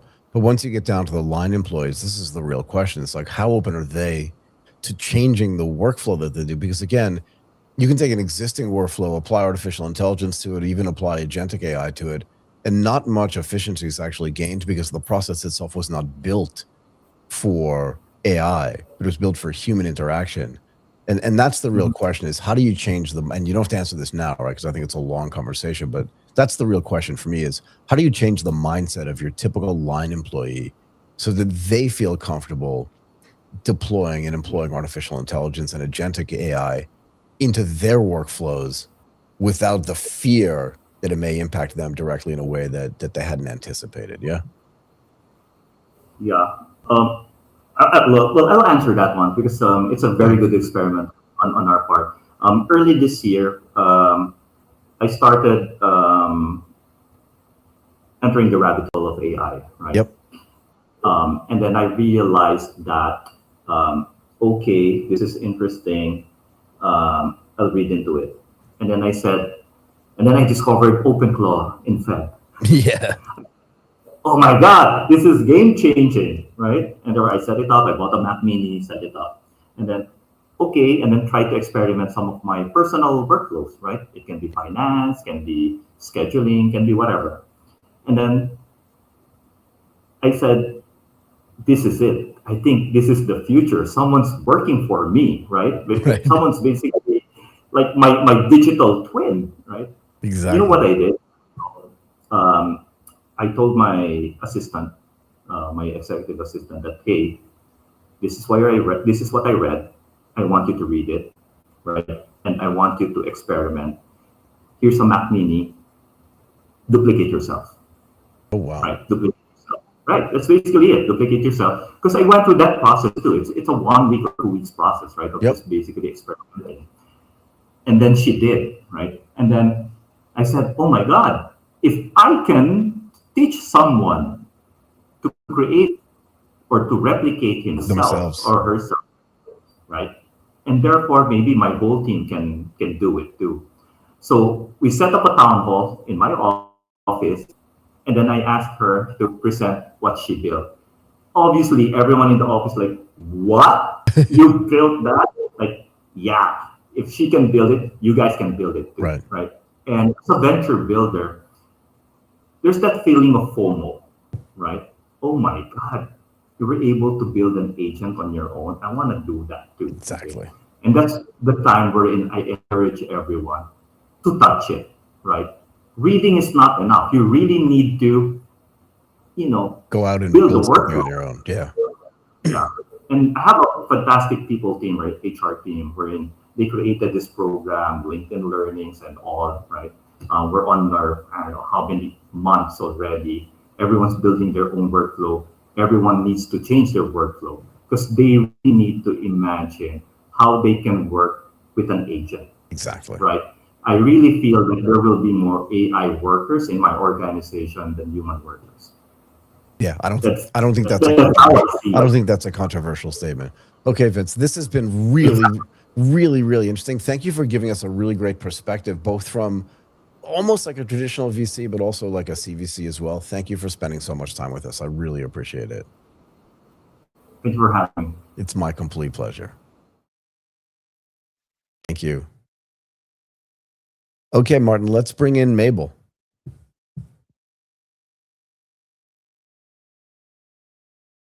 Hello. How are you? It is my complete pleasure. Where are you based? I'm based in Singapore. Awesome. I go there a lot. It's nice to have you here. Look, Mabel, thank you for joining us today. We want to have you talk about how emotionally intelligent AI can potentially reshape customer trust. And before that, tell us about the, what do you say, eponymous? I can never pronounce that word right, of the company, which is also called Mabel, but just spelled differently. Yes, so it's actually Maibel. It's an Maibel. Now you're getting so tricky it's supposed for me. to have been, yes, an AI version of me. So it's basically an emotionally intelligent like wellness companion for women. And I'm actually building for women who want to take care of themselves, and they are repeat restarters because they struggle to follow through when work or stress and life gets in the way, right? So I think the main difference between like what is existing out there in terms of the wellness bots that are available is that I'm focusing a lot on building rapport with every woman and motivating them by allowing them to unlock exciting storylines and building rapport with the companion. So the unlocking of the story and relationship rewards is something that is a key differentiator for Maibel. And the reason why I started this was actually from a personal story as well. So I used to be 118 kilos. Yeah. And then I lost like 100 pounds, so around 45 kilos. And then I realized that knowledge, data itself, information is not really the bottleneck. I think the difficult part is sustaining action throughout when real life actually happens, and to have that companionship that will allow for them to achieve their goals. So that's why I started Maibel. Yeah. Sorry, tell me this again. You weighed 118 kilos. Yeah, I did when I was 16. No, I love it. I weighed 81.5 kilos and dropped down to 67. So not as much as you, but I understand the journey. Wow. Yeah, most people don't believe me. I'm sure most people don't believe you either. How do you, but why did you decide to use an AI agent to be able to sort of communicate these stories and this sort of reinvigoration for people? And how do you create an agent that's specific for me, or an interactive sort of person for me as opposed to for somebody else? Do you know what I mean? How does it get personalized? Yeah. Okay, so I think one thing I realized was that the premise is that it's one single agent, but Maibel is actually just not a single agent. We actually have a multi-agent orchestration system. And I think the secret sauce is actually the rapport to action loop. So I think the main point is that we think about including context in a lot of the B2B agents that we're seeing for business use cases, right? Enterprise use cases. Yep. But I think for Maibel, the difference is that we actually have to take note of the different needs of the user at a specific point in time, because Maibel is a wellness companion. So wellness encompasses many different kind of areas, right? You're talking about nutrition, you're talking about mindset, you're talking about like the habits, like the activity, for instance. So it on when a user is texting a companion, whatever she requires at a specific point in time will shape what interaction they'll be getting from our companion. And I think when you think about like a single agent, for example, if you're talking about persistent consumer, a persistent like enterprise agent that's task-based, it'll be very different from what I'm trying to build with Maibel. Because I think, for instance, if you have a single agent, like a task-based agent has a very clear job, right? For example, they have to retrieve the information, they have to process like a claim, or maybe they have to generate a specific report. You can assess easily whether or not it has met the specific goals. But I think for what I wanted to create was to replicate the kind of coaching experience I was giving for my community. So for the companion to be able to remember the context across time, I think longitudinal data, the signals that a woman is sharing openly with the companion by building a specific rapport, that is more important, because there are some things that you cannot just get from metrics tracking itself. right? For example, you can get a heart rate. You can get your heart rate from when you're wearing your exercise fitness band, or maybe like, let's say you're wearing a Whoop, you can get all your metrics, but then you need to know why. You need to know the motivation. You need to know the reasons behind why certain lifestyle choices result in some symptoms that they are showing through their metrics. Right. But then sometimes if they're not sharing openly, you're not able to help them address the root cause of the problem. So I think whatever that we're gathering helps us improve on the companion to allow them to experience a more personalized companionship throughout their journey. And I think that's the key difference, that's the key distinction between like a consumer multi-agent orchestration system that I'm building as compared to something that's more task-based, single agent meant for enterprise AI. So how else do you build the product differently if it's more relationship-based rather than task-based? Because you're right, like I can ask an AI agent to like go buy some, whatever, protein for me. That's very straightforward, and use agentic payment to do it. Like that's a doable thing. But when I'm building a relationship with someone, it takes more time. Do you know what I mean? Like, how do you build the product differently so that it's more relationship-based and less task-based? I understand that. Okay, I think that's an excellent question. Thank you. There are two sides to it, I would think. First is that the kind of signals that we're gathering has to accumulate across a period of time. Yep. So the first part is the inputs that we're getting from the users. There's a way in which we have to, the hardest part that I was facing when I was building Maibel was to encode the kind of intuition that I have from working with humans. Yeah. And I'll give you an example. If someone is stressed and they text my companion, right? They text the companion, they say, I had a horrible day at work. Yep. And then she's expressing something that she's feeling at a particular point in time. And we have gathered data signals from across, let's say, 2 weeks, 3 weeks of interaction. And we know that she's someone who is pretty much of a perfectionist. She might be someone who takes her job very seriously as part of her core identity. And because we have all these understanding of her needs, when we're addressing her, it will be very catered to how she wants to be cared for and how she wants to be motivated. Something that the AI says at this current point in time, mirroring of empathy for a single turn conversation is insufficient for the companion to be able to support them across a period of time. Because what you need on day one of meeting a person, like my companion on day one, maybe if he's saying something like, I feel so sorry for you. Look, that's a valid concern. I'm truly like, I feel you. That might be enough for day one. But on day 90, the companion is supposed to have gathered sufficient details to be able to respond in a way that meets the user's need. So which is more well-developed than a superficial comment of like, I hope you're feeling okay. Like that's not good enough at some point, AI. So then what we make different would be also to kind of think about the intensity of the memories. We need to first detect what the user's intentions are when they are texting at this particular point in time when they're messaging my companion. Then we need to compare it to like our existing bank of memory of what we understand about the users, which we do use like we do have agents that will be able to assess which memory should be ranked higher. And then we also have to do like pruning of the memory to decide which ones will be most relevant. And as the conversation continues across a period of time, this relational context is important in building rapport, then allowing our companion to better support the user. So it will not be a superficial form of empathy, right? How do you do that though? Like in the old days, for a chatbot, right, or for some kind of artificial intelligence, there was kind of a list of scripted responses. I mean, that was okay. It wasn't great, but it was at least people understood what was coming. Then large language models gave us the ability to say like, okay, here are 3 trillion parameters. I'm going to give you some input, give me some feedback, and it uses the trillions of parameters to kind of figure out what the right feedback is based on some sort of mathematical calculation about like what word should come next. Yes. But how do you like, but that's not like scripted stuff. Right. And because you're dealing with wellness and emotions and empathy, like I can tell by looking at you, or at least because a lot of people's emotions are unspoken, right? Like if you're my sister and you come home from work, I may be able to tell by looking in your eyes and just being like, oh, Mabel's definitely had a bad day at work, even if Mabel doesn't tell me she's had a bad day at work. But how do you get you know what I mean? Because it could feel a little pushy for me to be like, Mabel, was today a bad day? Kind of thing. You're like, I'm fine. Do you know what I mean? But how do you get the AI to understand based on non-spoken signals? Because I think that's what most signals are, particularly for things that require empathy. How do you build that in to the system so that it can actually get a better understanding of how I want to be dealt with or somebody else wants to be dealt with? Yeah. So one of the biggest struggles we had was to have that logic encoded within the system. So Yeah, prior to because it's this, a I actually learning did- thing, right? It's not a Yeah. fixed thing.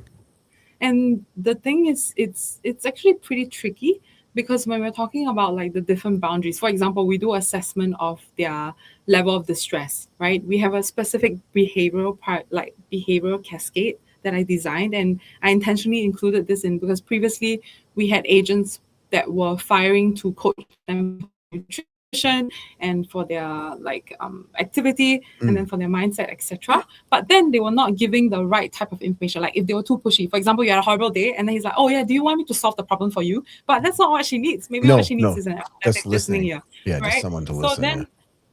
the logic that we had to include, like I think of the harness that we actually built is specifically meant to detect the intention of the user at a particular point in time when they're interacting with the companion. And based off what she has shared and cross-comparing to our memory and understanding of the users, we have specific pathways that I've created. So this is the unique kind of domain knowledge that I've accrued across like the past 5+ years of coaching women. Plus, as a user myself, I spent about 15 years like keeping the weight off and maintaining like my for healthy you. habits. Oh my God. Yeah, it's so such that hard really work. helps me.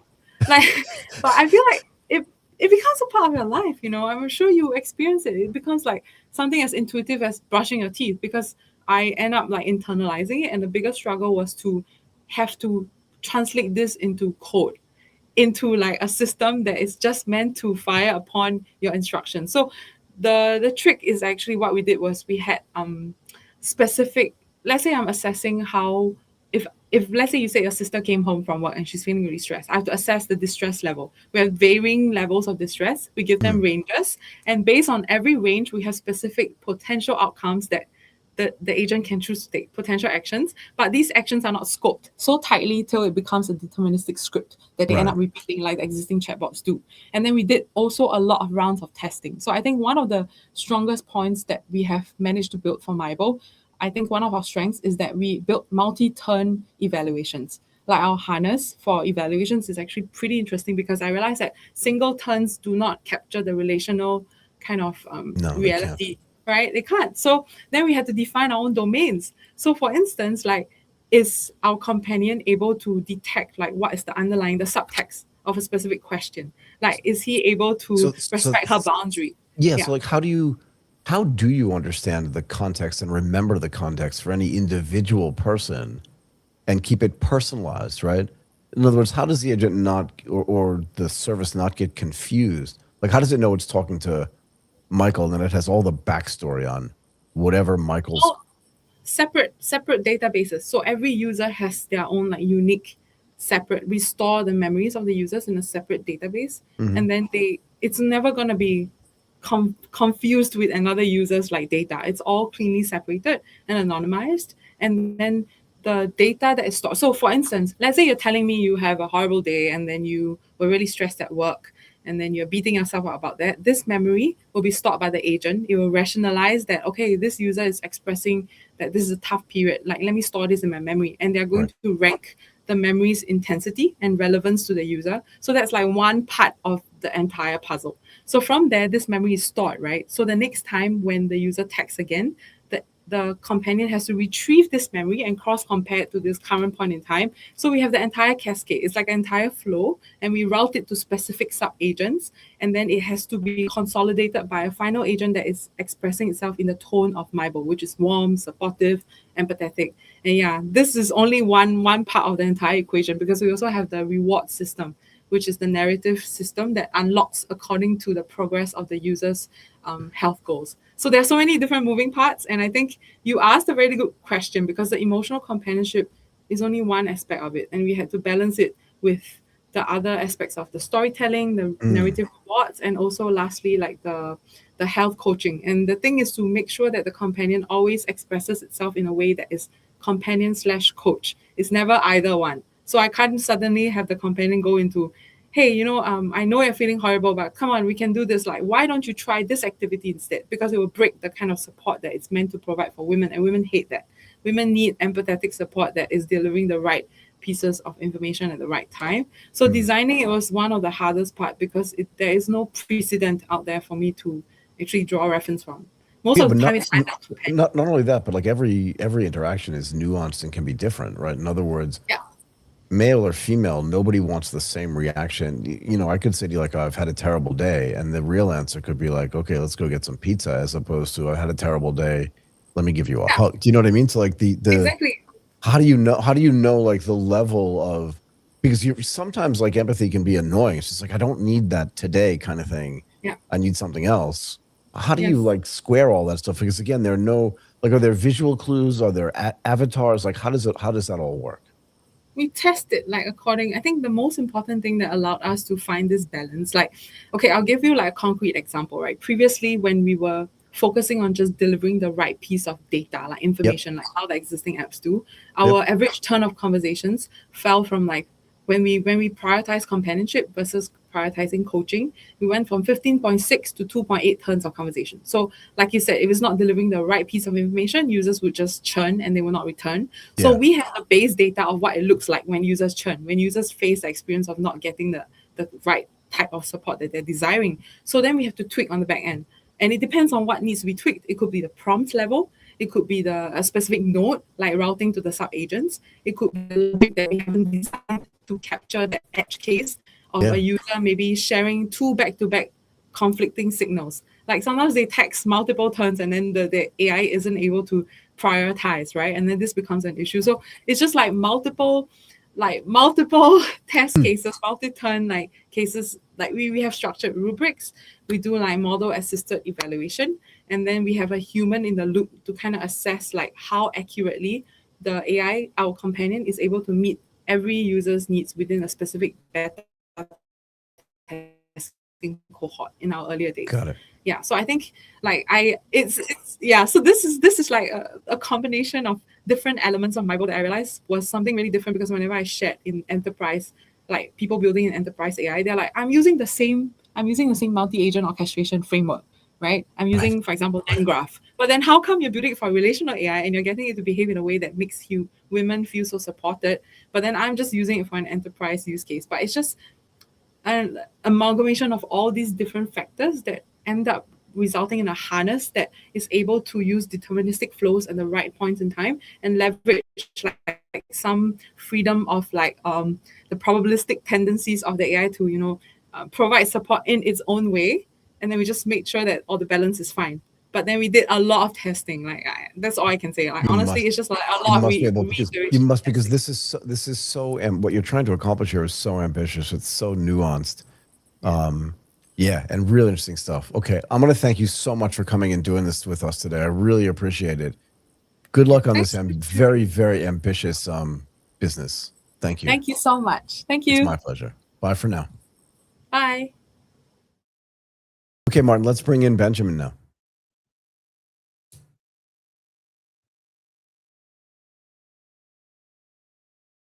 Benjamin, how are you doing today? Can you hear me? I can't hear you at all. Can you hear me? There you are. Awesome. Okay, Benjamin. We wanted to thank you again for taking the time to do this. We want to talk to you about how intelligent, standardized QR infrastructure can change how businesses manage products and interact with customers. Tell us a little bit before we dig in deeply about QR Tiger. QR Tiger is one of the leading companies within the QR code space, right? So we took, before COVID-19 broke loose, we took the lead already by trying to be an innovative company. But of course, QR codes were never mainstream straight away. This was something that was happening in Asia, definitely China, but not in the rest of the world. And then, the thing that actually made QR codes become mainstream was COVID-19, right? That was the thing. If people ask us, who's your venture capitalist? I say always COVID-19, right? Because that was the thing that people, use QR codes. And that was an important milestone, of course, for any company in the QR code space, because that made suddenly that people were aware. Even my mother, who is a bit older, was understanding how to scan a QR code, right? And that's a space that keeps growing because the possibilities with QR codes is endless, right? And for example, the GS1 QR code that we're now going to talk about is one of the possibilities and one of the features that I think will have a big impact in the world. Yeah. So what is a GS1 barcode? Not barcode, QR code. How is it different from a standard QR code? Right. So we're not live yet, right? Are we? Yeah, we're live. This whole thing is Okay, live. good. Yeah. So GS1 barcode is different from a standard QR code because it is specifically meant to put on a product, right? So, and it fulfills, let's say, two purposes. Just to give it to make it very quick, to make it understandable. So it's a QR. When you go to the supermarket, you have a barcode on a product. You scan that, and then they know, of course, that product left the store. Yep. But in the same time, this QR code, you can scan it with your phone, which is a different device, right? And then it will bring you to a page which will give you more product information, right? So on one side, it fulfills its role in retail, in supply chain. On the other side, it fulfills a role for customer experience, marketing, and other kind of things. So that's a little bit what a GS1 QR code is. And that's, of course, related to standardization because, it's like a barcode. It's something that is being used all around the world. For that reason, it's something that needs to be standardized and also, that everybody follows the same format. So when a product is being produced, let's say in China, and it's been sold in Germany, that still makes sense, right? So that's a little bit. So what's the moat around a QR code production business, right? If the QR code itself is standardized, if the GS1 is, what is that, a 2D representation of the product itself, like what's the moat around it from a production standpoint and from a distribution standpoint for the creation of those QR codes that then get used either on a product or at checkout and stuff like that? Right. So there need to be standardization, of course, for serial numbers, because that is, of course, a given, first of all. For sure. And then on the other side, of course, we live in a time where people want to know more about the product. So the traditional barcode didn't fulfill that role anymore. A traditional barcode is something that you scan in the supermarket or somewhere in the supply chain, and that's where it ends.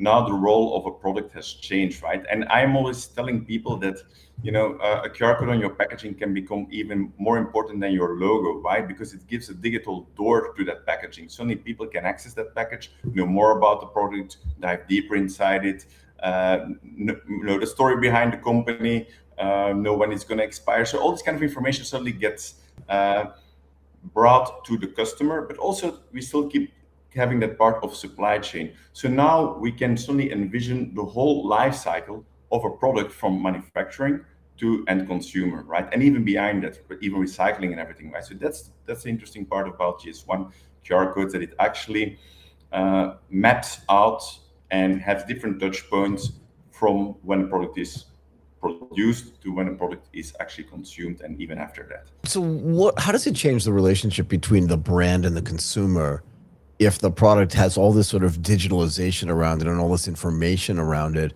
What else can happen from a relationship standpoint and from an engagement standpoint via the QR code that then allows that relationship to either strengthen or weaken between the product production company and the consumer that's consuming that product? Right. So when you buy, I'm just going to give a very simple example, a bottle of wine, right? A bottle of wine is something when you go in the store, you don't know, you have no idea if it's going to be a good wine. You might not be an expert, right? So you look at that bottle of wine, you scan that QR code, it will give a bit story about that bottle of wine, it gives you more insights. It will also say which kind of, recipes it goes well with, which kind of food, right? So food pairing. So it gives you suddenly a whole lot of information that suddenly you wouldn't have before, right? You would have probably take a picture and then you go to Google. Now the product itself can start to give that information to you as a consumer. Right. And that, I think, is the interesting part. Or for example, you buy a product, but you don't know how to cook it, right? So it suddenly gives you information about a recipe, right? Well, how to use this kind of product. Maybe it also gives you an idea of sustainability, because a lot of people now are looking, if a product is actually produced sustainable. So it gives different insights, and there can be a loyalty program linked to it, but it can also be after sales, right? Because maybe you say, hey, that was a great product. I want to know more. I want to buy another product of this kind of company. Do they have more products, right? So in that moment, the product actually starts to give much more than just a touch point. It becomes a part of a story in a customer's basket when they buy the product, right? So, how hard is it to manufacture a distinct QR code, and how hard is it to manufacture a GS1 code? So let's maybe put the difference between a QR code and a GS1 QR code. That makes it very interesting. A GS1 QR code, let's say a normal QR code is just a short link that links to another link, and then you open a page and it gives it. And you also can have all the digital information, right? Right, but you still have to create that QR code. It has to be distinct and different and unique, no? Not necessarily. It is always unique. This is the thing that people make mistake. People think that every QR code is unique. A QR code is nothing else than, for example, www.ali.com. That's a QR code, right? Just an information that is embedded in that thing. That doesn't need that QR code needs to be unique. You can print 10 of that www.ali.com. So that can be, it can be unique, of course, if you want to track, and it's called what we consider a dynamic QR code. Maybe let's first explain what is static and dynamic QR code. Maybe then you're going to go for it. Yep. A static QR code is a QR code that goes straight to your website. A dynamic QR code is a short link in between, and then you can track data. And you can also, when you printed that QR code already, redirect it to another page, for example. So that's the first thing to understand: static, dynamic, right? Then, if you go to a GS1 QR code, GS1 QR code is also a QR code that is theoretically a dynamic QR code, where there's a URL when you scan it that will redirect to something else. But a normal scanner in the supermarket will, from that URL, because in that URL is embedded the serial number, will scan and it will say, that's that serial number, right? So it captures the serial number. Where and then if you scan it with your phone, then it will not show that serial number. It will redirect it to, for example, a page which gives out more information, right? So the GS1 QR code is also a dynamic QR code with a short link, right? But in that short link is embedded a serial number. That's the main difference. Got it. And what is Sunrise 2027 and why does it matter? So Sunrise 2027 is the moment that they want all retailers to have a scanner that allows them to scan a QR code, because many retailers can only still scan only just a barcode, right? The traditional barcode that we have. And they want to make sure that all retailers are ready for that, because it doesn't make sense to put all the products out there with a QR code on it if the retailers cannot scan it. So the Sunrise 2007 is first focusing on the retailers, making sure that all the logistics chains are ready for this. The second part of it is focusing on the products to make sure, but of course there's already companies that are going ahead. Like, for example, the first one that ever contacted me related to GS1 was L'Oreal, right? And they were already, and this is 3 years ago, right? So they already contacted us and say, hey, look, we're very interested. Are you guys already busy with this kind of thing? Because we are, some bigger companies are already looking ahead and seeing how they can integrate their products in that whole story of GS1 and also the live, and then and having all the digital touch points with their consumers. So again, I asked you this question earlier, but maybe it wasn't clear. If it's trivial, or if it's easy, is probably the better word, to create a QR code, and if the QR code itself is not necessarily unique, but just that the reading of it has a unique either short URL associated with it or some static URL associated with it, what's the moat around a business that provides QR? Like, what's the reason why one big company like L'Oreal would use company A to produce their QR codes as opposed to company B if the creation of the QR codes is relatively straightforward? Like, what's the differentiating factor from company to company that's in the QR and the barcode space? Right. So, well, it goes a bit deeper, of course. If you're a company like L'Oreal, you want a pretty advanced company, right? You want to do more with a QR code than just scanning in and redirecting it. For example, your products are sold worldwide, and that's, for example, something that we also do as a company. There are not many that do that. We offer, for example, if a QR code is scanned in Japan, it will open a Japanese site, and if it's scanned in Germany, it will open a German site. Same QR code, right? So we track the IP instantly and we redirect to a different page. So when people scan QR codes, there's a lot of magic that happens, right? There can be also a UTM or whatever linked to it. So there's a lot of things that get companies actually linked to QR codes when they are scanning and want to have, of course, more important data, which maybe other smaller QR code companies are not offering, right? So it's mostly when people choose for a company, they're going to look at all the features that they're offering, right? That's the first thing. And then, of course, on looking at all the data, how deep can they dive into the data? Because the data is the thing that, of course, they want to understand and make decisions on related to their products. For example, they do a marketing campaign in a certain city, and from the data, they see it's not going well. So they know that they need to do something. Or, for example, they put somebody on the field that needs to, do certain things, and they see there's no scan. So that guy might be laying in the park and not doing his job, right? So QR codes actually give companies information and data and are a certain kind of a digital touch point, right? They form like they're like a little bridge, and the more advanced the company is, like Qwen3 is an advanced company in this field, more companies, but there may be companies that businesses that don't need such advanced tracking, right? So they might go for another competitor. So it depends a little bit what you need. If it comes to GS1, I also can say that Qwen3 is one of the leading companies in this space. We're actively working with GS1. That's the first thing. Yep. And we are ahead of time because, like I said, this is just something that is starting right now. But it's it's going to go quicker than you think, right? So this is something where you need to go ahead. So how do you do the data management at scale?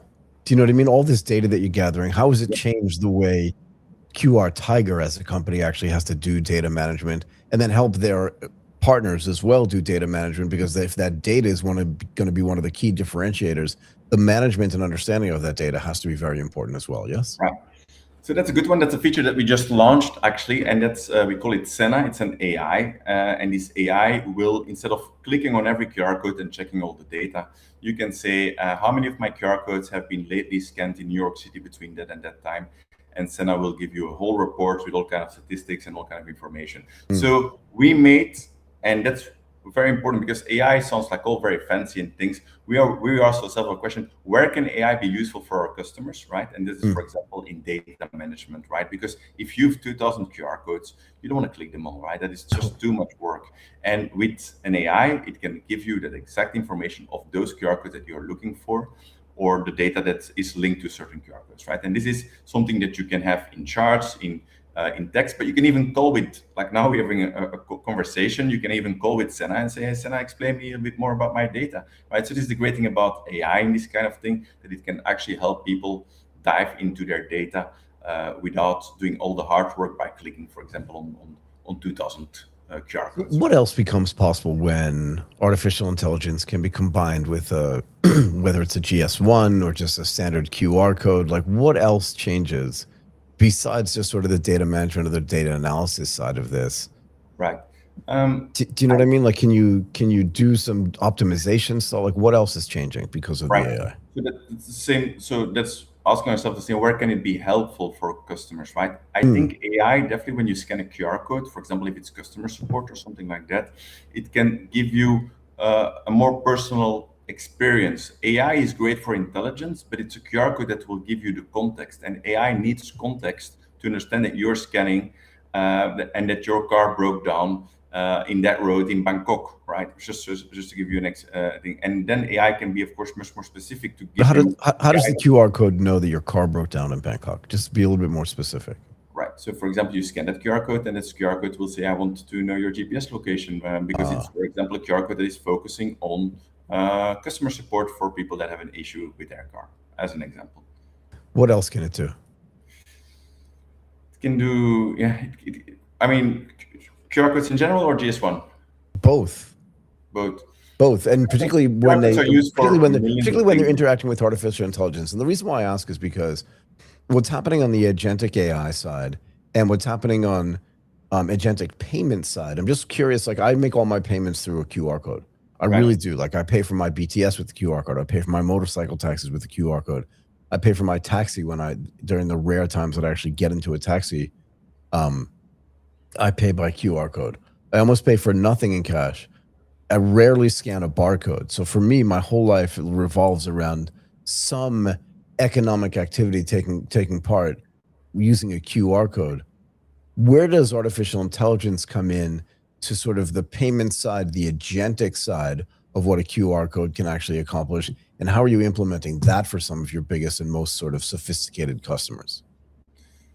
Right. I think QR codes are still the thing that is needed for people to understand that they need to do something, right? So that the QR code is still a symbol for people to say, I can scan, I can connect to something.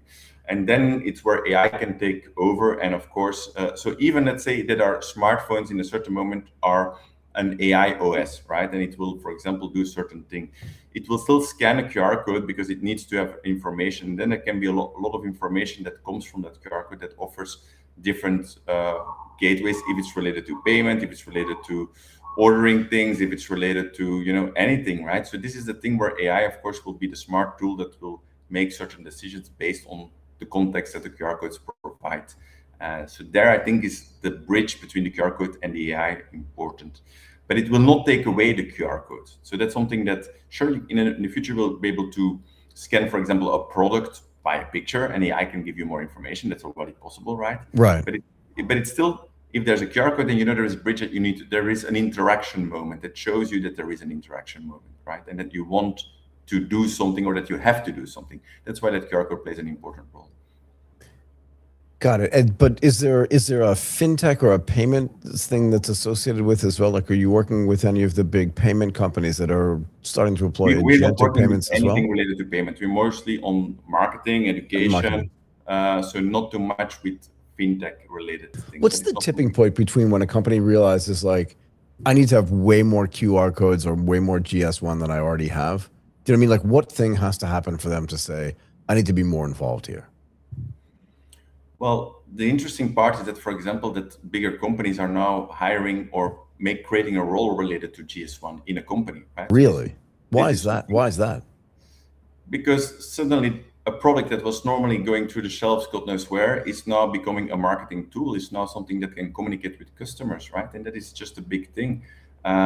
It's a bit, I consider it the Internet of Things, right? Where suddenly everything is suddenly getting, makes that bridge from where everything is from physical and digital, that gaps start to disappear and that everything becomes interrelated, right? Right.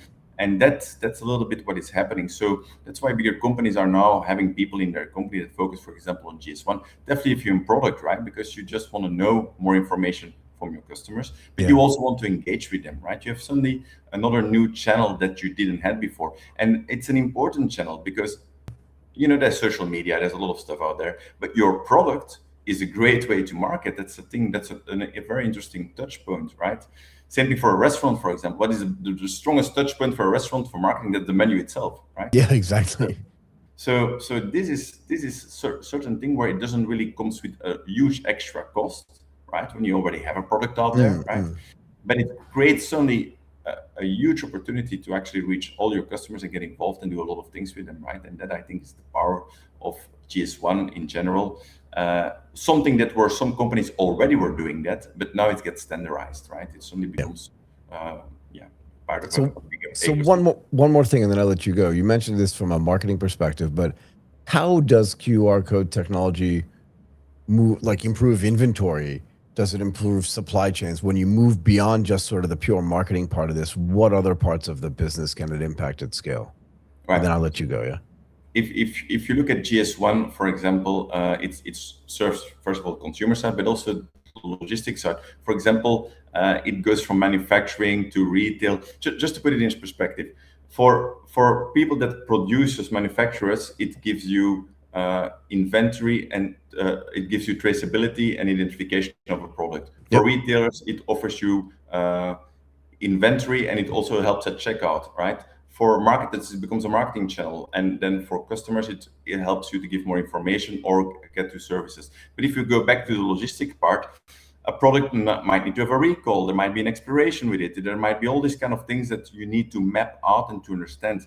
And now with the GS1 QR code, that all becomes interlinked, right? Before it was just all very fragmented. And this is the thing, I believe, where GS1 plays an important role, that now a product from manufacturing till consumer get mapped out and that you will have different understandings of touch points. So for inventory will be also huge because now they can have everything linked in one QR code, right? And that, I think, is extremely powerful. Before that was a barcode, and for marketing you needed another QR code. Now it's all one story. Got it. Okay. Benjamin, this is super interesting stuff on the QR code side. I really appreciate you spending so much time with us today. Thank you again for joining us on the show. You're welcome. Thank you. Okay. Bye for now. Okay, Martin, let's bring in Leanne.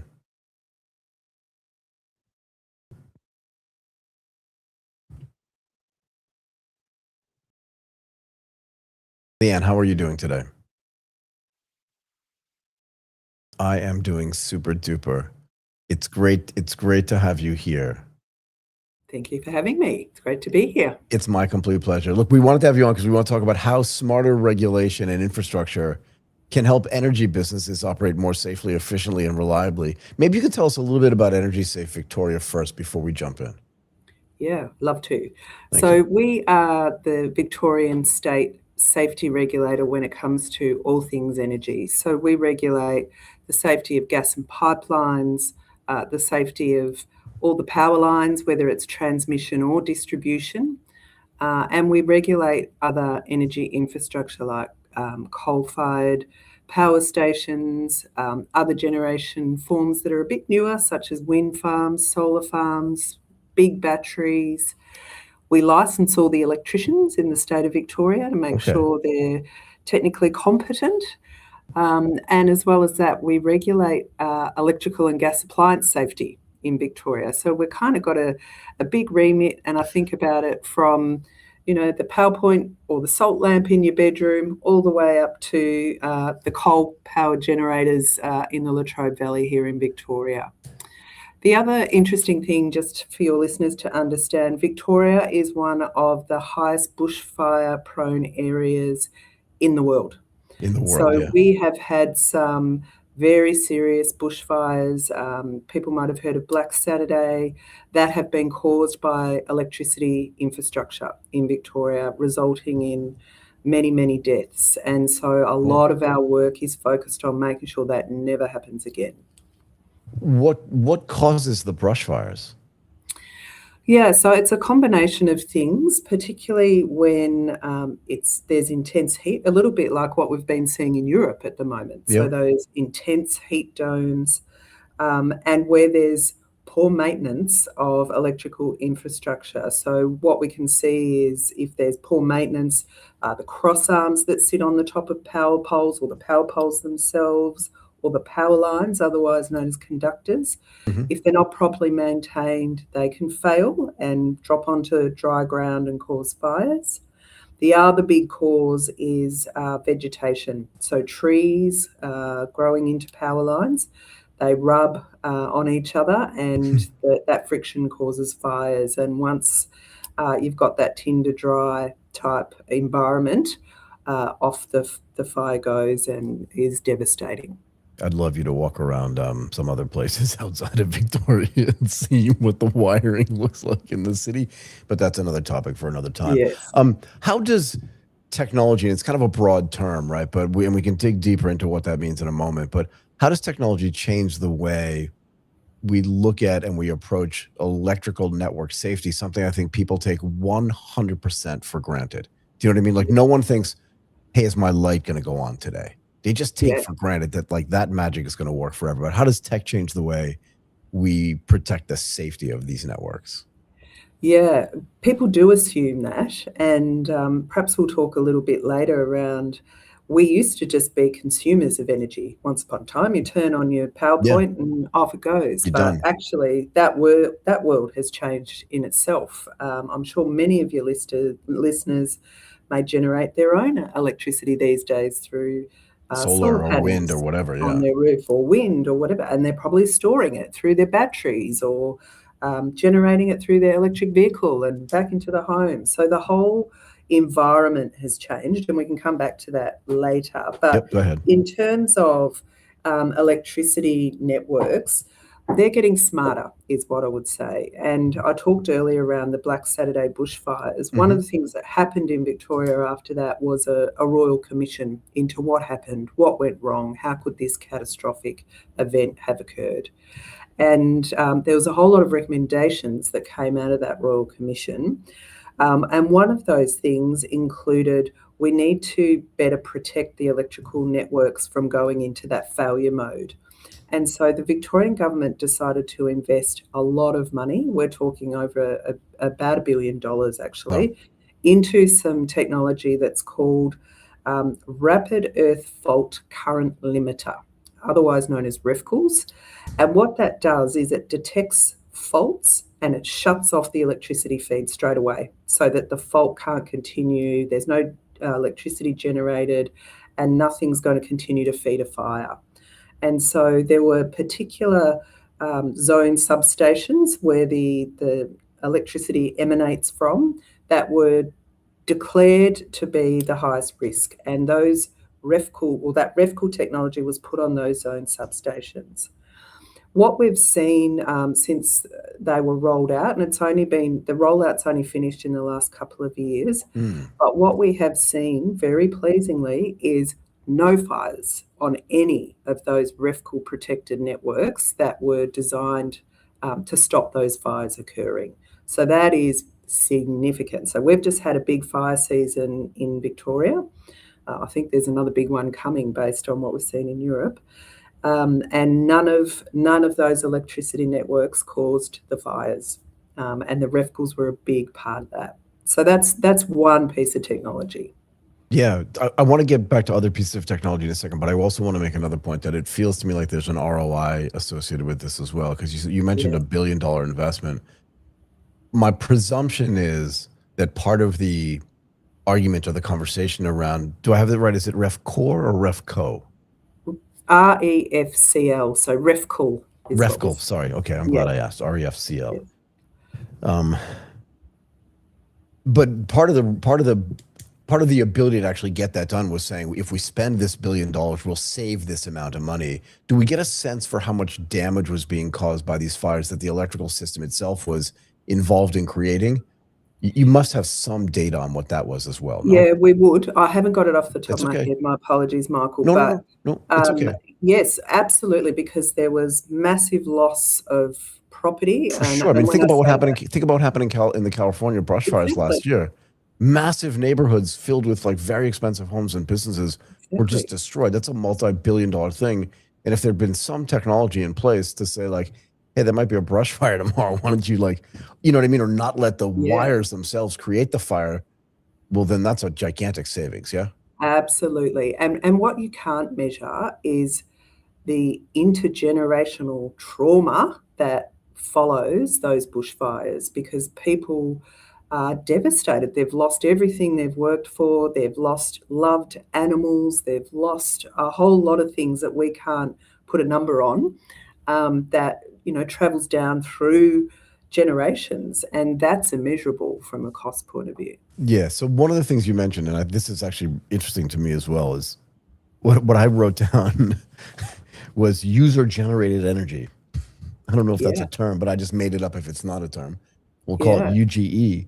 But you're right. If we go back 15 years or 10 years, not everybody has a solar array on the top of their house. I'm not saying everybody does today, but it does change the dynamics of what does and doesn't need to be protected or monitored as well. What types of regulations have been put in place around, from a technology standpoint, around if you're going to put a solar array on the top of your house, you also have to have some IoT devices connected to it so that we can get a better understanding about what risks there are from the fires that could get caused by either giving electricity out to the grid or just by the fact that it's sitting on the top of your house? Yeah, absolutely. That's a really terrific question. Thank you. In Victoria, the government has run a program to encourage people to invest in rooftop solar. And I think the take-up in Victoria is one of the highest in the world. And so one of the things that is now happening is during the day when the sun's out, we're generating too much electricity. Can't all be used. For sure. And so, there's all this it's a high-quality problem. Yeah, that's right. There's all this smart technology now that allows the networks to control actually how much of that solar energy feeds into the grid. And we've got something called an emergency backstop here in Victoria that allows the networks to step in and go, actually, we're not accepting the feed-in from your solar into the grid because it's overloaded. And this is where batteries come in, because then the individuals can store that and use it later on at night or in peak periods or whatever that might be. So there's that. I think one of the other really important pieces here, Michael, is product life cycle, and also knowing what product is where. So one of the things that we have been involved in pretty heavily with our national consumer regulator is a recall of LG batteries. And the reason that they had to be recalled is because they were going into thermal runaway. There were defective cells sitting in those batteries. Oh, and no. we saw a couple of houses burned down. And the important thing that comes out of that is knowing who's got them, so you can get out to their houses and remediate them or replace them so that they don't end up in fire. And we know that recalls generally, just by advertising on the TV or the radio, you don't reach everyone who you need to reach. So having that sort of product labeling, so you know who's bought what and where it is. So if there's sort of catastrophic failures going on, you can get out there and deal with it. Is another really important piece in the technology landscape. Is there an artificial intelligence implementation that's going on here, particularly in the last, I would say, year or so, where the technology has just been changing so rapidly? Does it give you extra insights into what's happening on the electricity network, particularly as it becomes more and more complicated, right, with user-generated energy as well, right? Because in the old days, you just have a power plant, I'm just going to make something up, right? But you'd have a coal-fired power plant, just at the edge of town or something like that, but it would be one point of failure. But now you have hundreds of these. How does AI come into play when it does analysis and stuff like that on what the grid looks like now that it's so much more complex? Yeah, so that's a function. We've got an organisation in Australia called AEMO, which stands for the Australian Energy Market Operator. So that's keeping an eye on all the power that's moving around the state, and there's complicated markets around who's selling and buying what kind of electricity. So they're sort of keeping their eye on that. But one of the things that we did in Victoria quite a few years ago now was install smart meters in every home. So we've got a view of how much electricity is being used and produced. So, the Internet of Things comes into it. There's other things called virtual power plants that you might have heard of. When you think of a power plant like a coal-fired power plant, it's a big building. It's a massive building. But a virtual power plant is just a group of, say, neighbours coming together, agreeing. Just an amalgamation of all the power that you and I and our neighbours are all creating, and then we can sell that back to the grid or sell it just to our neighbours, I guess, if we can do that. Correct. So if you're generating heaps because you've got 20 solar panels on your roof and I don't have any, you might share that with me through our virtual if you're power nice plant. to me, I will. Exactly. You can stay on the right side of your neighbour. Yeah, that's exactly right. So, and the vehicle to grid charging, for example, those EVs are really smart. They can see how much, they're consuming. They know when to slow it down and turn it off. And it's a little bit the same with lithium-ion batteries. So if I just talk about that for a minute, because this is a big risk in the home. And particularly for people who use what we call e-rides, so scooters, bikes, hoverboards, whatever they might be. If you buy a product that has a battery with it, they're compatible. And what I mean by that is the battery and the product speak to each other. It's like your mobile phone. So your mobile phone's smart enough to go, you've had this charging for overnight, I'm just going to slow it right down and it'll be charged to 100 by the time you wake up in the morning.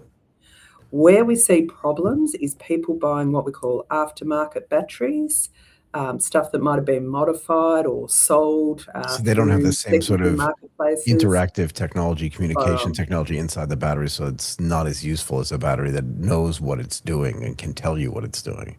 That's exactly right. And we've seen, tragically, very recently, a toddler die in a house fire here where dad was, it's being investigated, so I have to be careful, but certainly there was a lot of evidence of tinkering with e-bikes, e-scooters going on, and batteries that weren't designed for that particular piece of kit, whether it's a scooter or a bike or whatever. So they don't talk to each other, and the risk is they go into thermal runaway. And the thing with lithium-ion batteries is they're hard to put out once they start, and they take over, particularly in a home environment. It's terribly risky. So we've had a big campaign trying to reach the community about being safe when you're charging, safe charging practices. Charge it. Don't charge it in a doorway so you can't get out if it goes into You've made me nervous. Can I hang up right now and look at all my devices? Well, I mean, we're all there, aren't we? I've got we are. vacuum cleaner and a motor mower and my phone and all I've of got those 3 things. chargers around my bed. Do you know what I mean? It's ridiculous, and that's all stuff that is flammable. What am That's I right. doing? Yeah. Can I ask you this? At some point, like I'm curious, like what extra leverage Energy Safe Victoria has obtained because you've implemented this REFCL initiative, and I'm presuming there's some data around it of saving so much energy and time around putting out fires that are caused by the electrical system itself. There must be more. You must have gained some leverage to say, like, we also have other ideas from a regulatory standpoint that's going to make it safer for people, but also more effective and efficient too. Does that make Yeah. sense?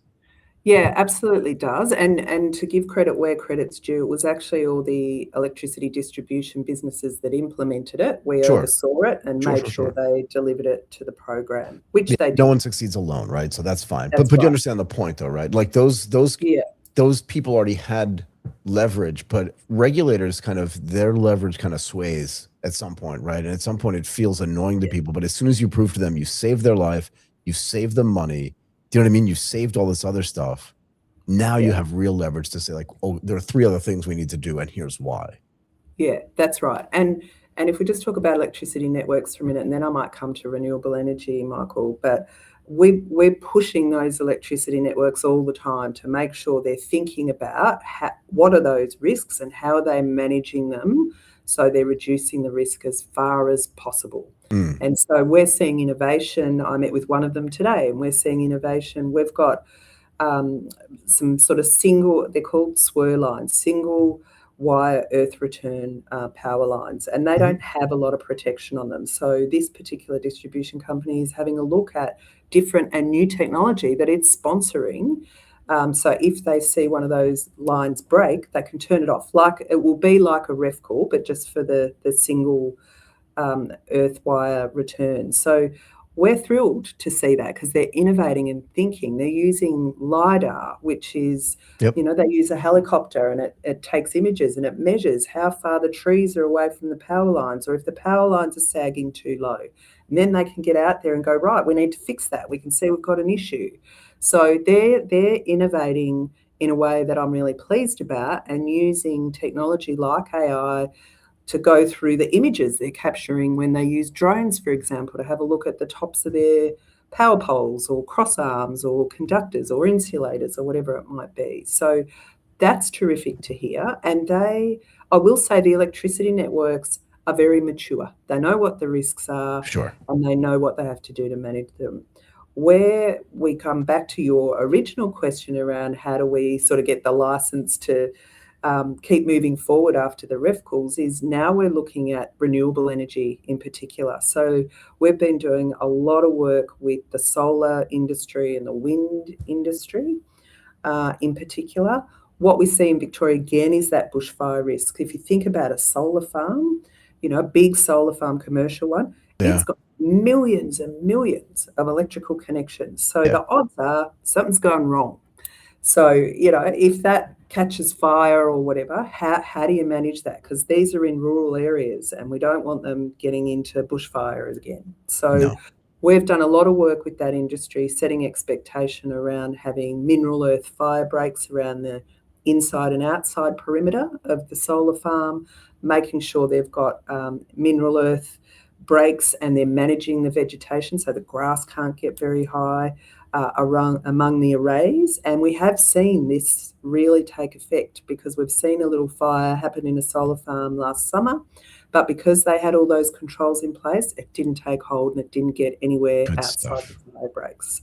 So that's fantastic, and we can prove that works. So we get the social license to take that action and shut them down if their vegetation management's poor. Good stuff. When it comes to wind, that's slightly more complicated and they are very technologically advanced. I've been into control rooms into the biggest wind farm in Victoria and they can see everything that's happening, the amount of output, if there's any issues, it's all in a control room. I've been into the pipeline ones. They can see everything that's going on. It's amazing. But one of the things that we see, as you would expect, they're very tall and they're often in coastal areas, these wind farms, Yep. right? Because it's where it's windy. Makes sense. One of the things that we see is they're very prone to lightning strikes. I hadn't thought about it, but yeah, which can also cause fires, right? Which can cause fires, right? And we've seen a couple of those. And so the work we're working very closely with the rural fire authorities. Here it's called the Country Fire Authority in Victoria, and also the Metropolitan Fire Brigade, around what are the right controls. Everyone goes to fire suppression, which is sort of like your airbag once the accident's happened. We want to prevent it happening. So we're looking at what are the technologies and materials that wind farms can use to reduce the risk of one, lightning strikes, and two, catastrophic events if they are struck by lightning. Because if you think about a lightning strike, on a blade, it can really weaken the infrastructure, because all of the materials hit by this big force of electricity coming out of the sky. So we have been looking at two things in this space. One in particular is lightning detection. So you need to know if it's hit your asset in the first place. And then lightning protection. So if it does hit your asset, how are you reducing the impacts and making sure the asset's not going to go to failure? So that, to sort of circle right back, that great work we've done on RevCalls has stood us in good stead, because it helps get people into a prevention mindset, which is where you want to be. Sometimes, it's hard to think, I don't know what risk I'm preventing, should I spend the money? But we actually know that if you prevent it from causing a fire or, killing someone or whatever it might be in the first place, you're in a much better position. Absolutely. Okay, Leanne, look, this is really, really interesting stuff. I have tons more questions, but I've got other guests waiting. I'd love to keep talking to you longer. Thank you again so much for being really generous with your time. Really interesting stuff. Thanks, Michael. No, thank you. It was my complete pleasure. Okay, Martin, let's bring in Tyler now.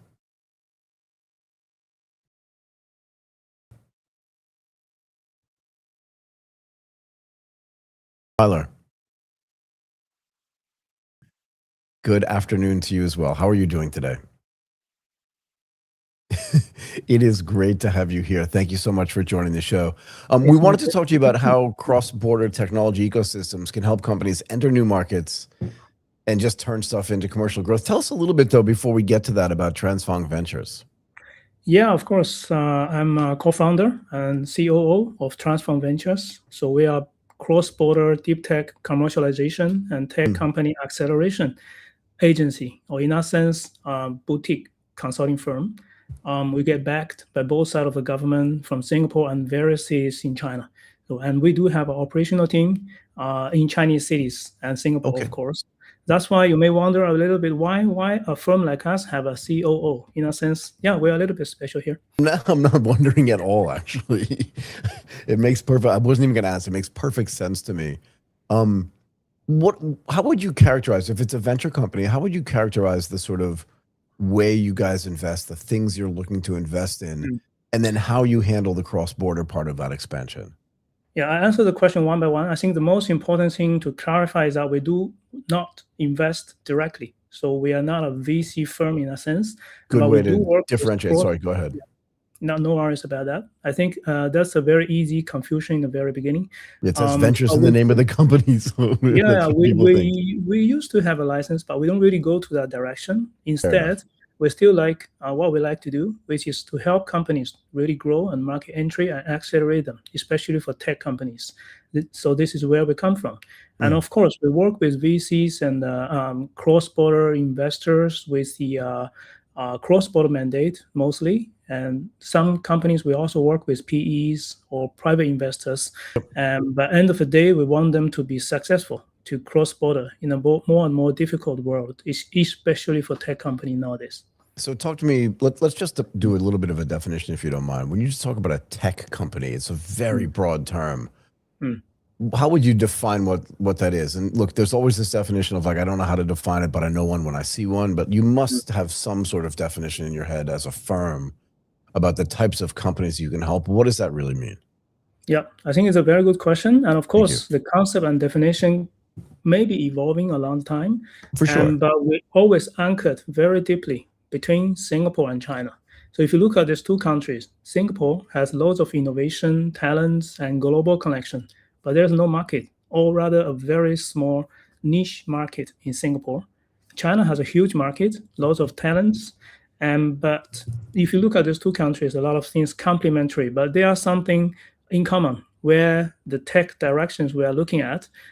If you look at AI, you look at robotics, you look at green energy transition, you look at EV and new materials. There's a lot of things in common. And if you look at the strategy of the tech strategy in Singapore and the technology strategy in China, we found those common grounds so that we can help company both ways. They can leverage loads of resources, support market access both ways. Okay, so educate me. I've been in Asia for 30-something years. Okay, it's been a long time. And I still look at China and think it's its own kind of unique animal. What does it take? Like when you think about expansion for a company in Singapore, expanding into China, or even vice versa, you're right. Like Singapore's an unbelievably great market with a whole bunch of sort of intellectual and financial resources, but not a huge market. 6 million people, maybe you call it 6.5, depending on like what season it is. China, of course, has 1-point-something billion people, massive market, growing as well. What types of things, like what do people have to do to expand into China that China can't do itself? It's a good question. And if you look at China, it's always make a lot of definitions in its own terms, right? So in that sense, even in the past, like 20, 30 years, it may be a very important part of the global supply chain and the manufacturing powerhouse in a sense. Yep.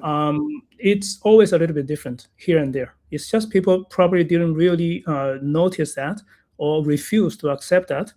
Only I think the recent years, if you look at the back, you can look back after like 5 years back, and China appeared to be a bit more and more different. Or to be straight, is that a bit more cut off from the world. Especially if you look at technologies, I believe you are fully aware. AIs cannot be easily cross-border, right? Frontier AI. So China has its own versions, own innovation, and the Western part has its own one. Singapore, of course, we are in between, so we can use both. Which, in that sense, there's a lot of opportunities if you look at AI. And if you look at the robotics, recently, of course, there's a lot of hypes and here and there, but you have to say that there's a lot of innovation in China in its own ways. Yep, Unitree on the robotic side, XPeng on the robotic side just raised almost $1 billion. Yeah, and a lot of course, there are a lot of controversial things if you look at the how sustainable their business model, market, and revenue generation or whatever. But to be honest, I think there's a lot of opportunities, in my view, nowadays in China for Singapore company or broadly Western companies in a sense. Let me just point in a few things here. Maybe you are aware, it used to be like 10, 20 years ago when multinationals go to China, it's basically Wild West. A lot of money, very easy money to make. But if you look at them now, getting more and more difficult, right? Because China branding, China innovation and the products, and of course, most importantly, cost. So it's at a different scale. But what we can do now, if you look at our Singapore companies, where we help and we work with them very closely, they look at the supply chain or the innovation in China, and many of them don't really sell their product or services directly into Chinese market. Instead, they work with China supply chain to do ODM, to do co-innovation, and bring this new innovation to the world. This is what we see. Many Singapore SMEs and tech startups are doing this now. Got it. So would you say that the core part of the business is some sort of SME relationship to either big or mid-sized companies in China, and then taking that technology and distributing it to the rest of the world? They are doing that. Actually, you can name many big companies are doing that, but they are not our customer. They can do this pretty easily by themselves, or maybe not so easily. A lot of pushback, tariff, or whatever. But what we are helping is mid-sized Chinese tech companies enter Singapore and go to the world. So we work with them to localize the brand, to do co-innovation with our universities or A-Star, for instance, here. to co-create IPs, to adding the value to the product and go to the world. Another side is a story I mentioned earlier for Singapore tech companies or global tech company who happen to have a Asian presence in Singapore.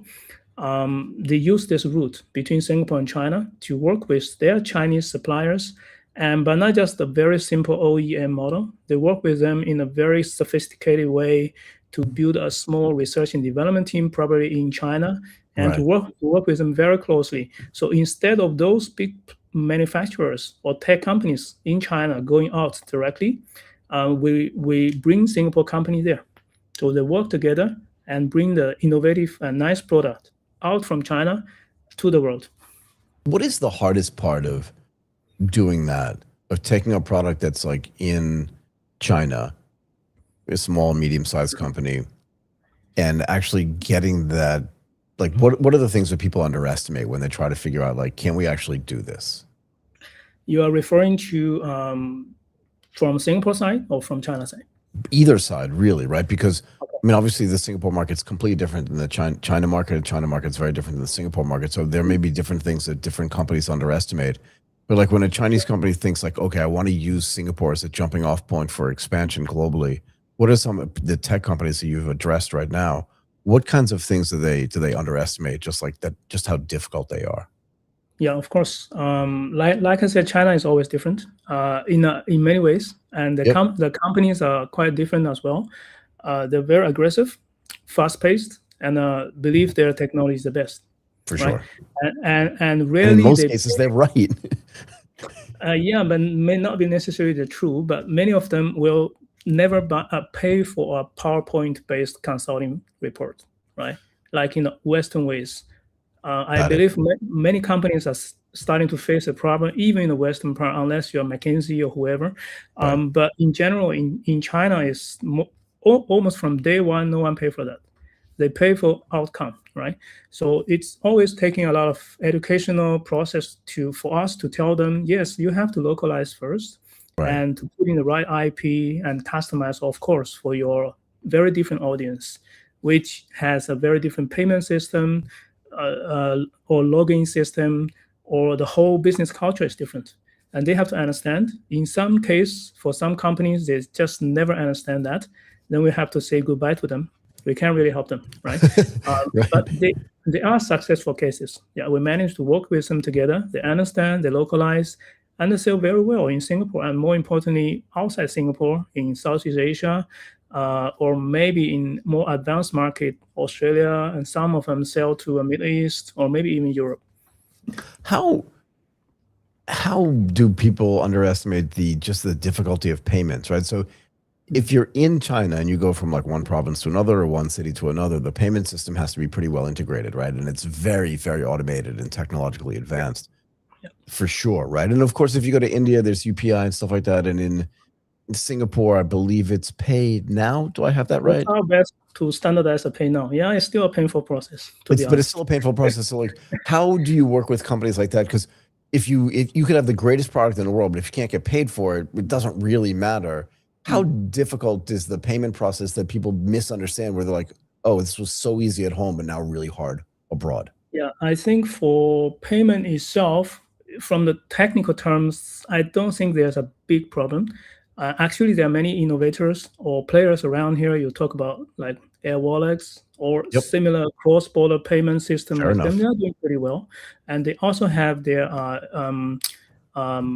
team, their operation in China. So if you want to do business between China and the world, like I said, China somehow is getting a bit more disconnected in many ways.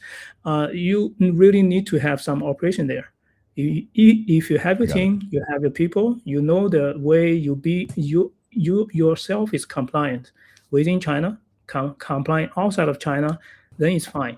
But for the payment itself, technology-wise, there's not a big problem.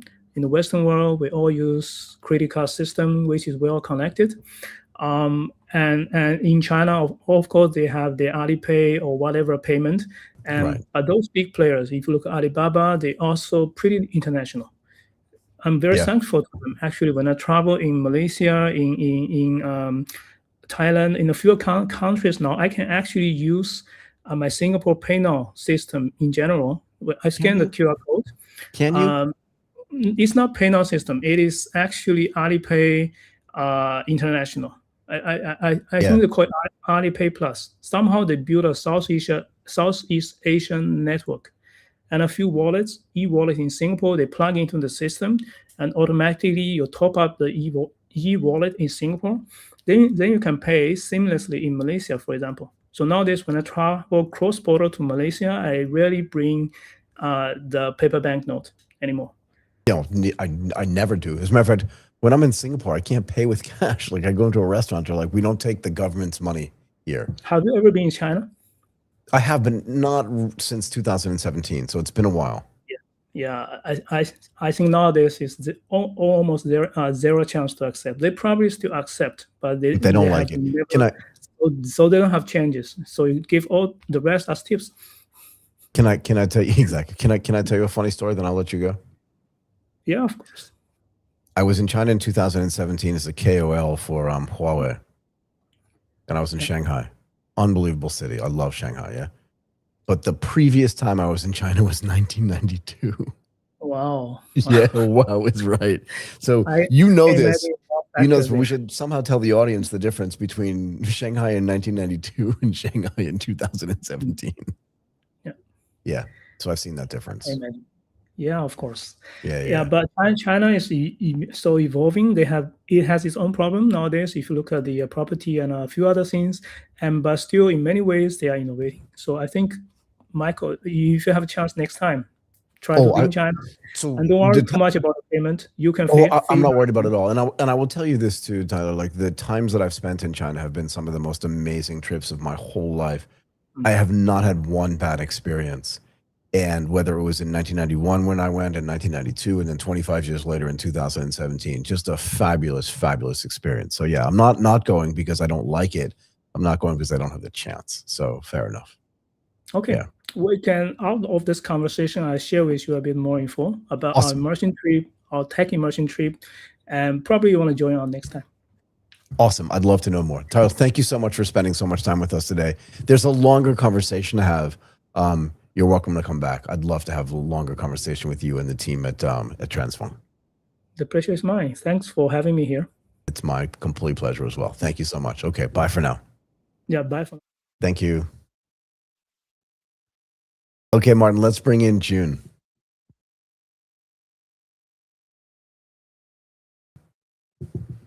June, how are you?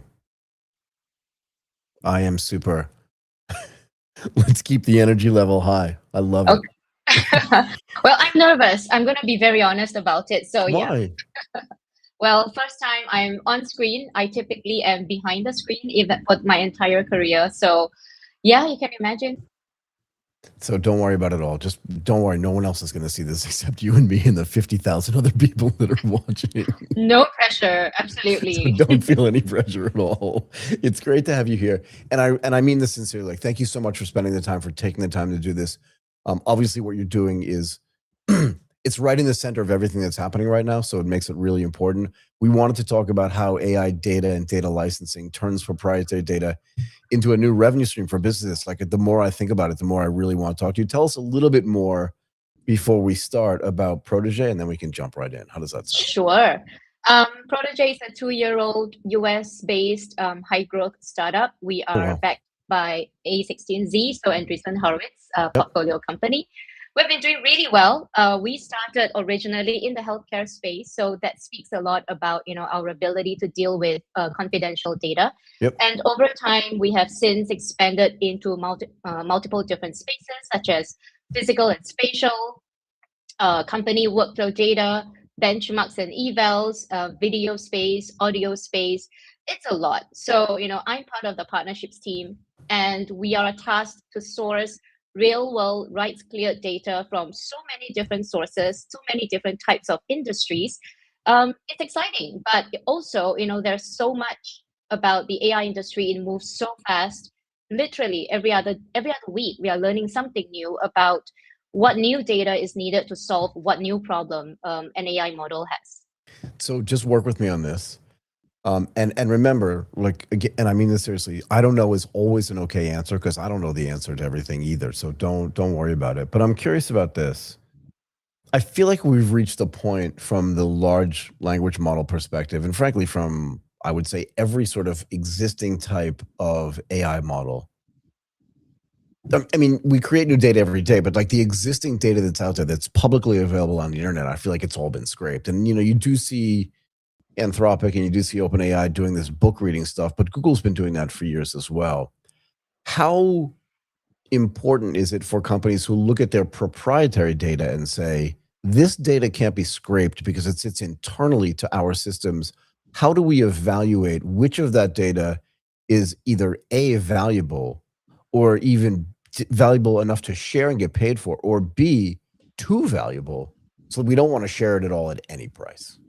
Okay, well, very good question. Thank you. The first one is obviously easier to answer. For them to know, if it is of any value, speak with AI researchers. But I must caveat, not all AI researchers would be able to, provide that kind of intelligence.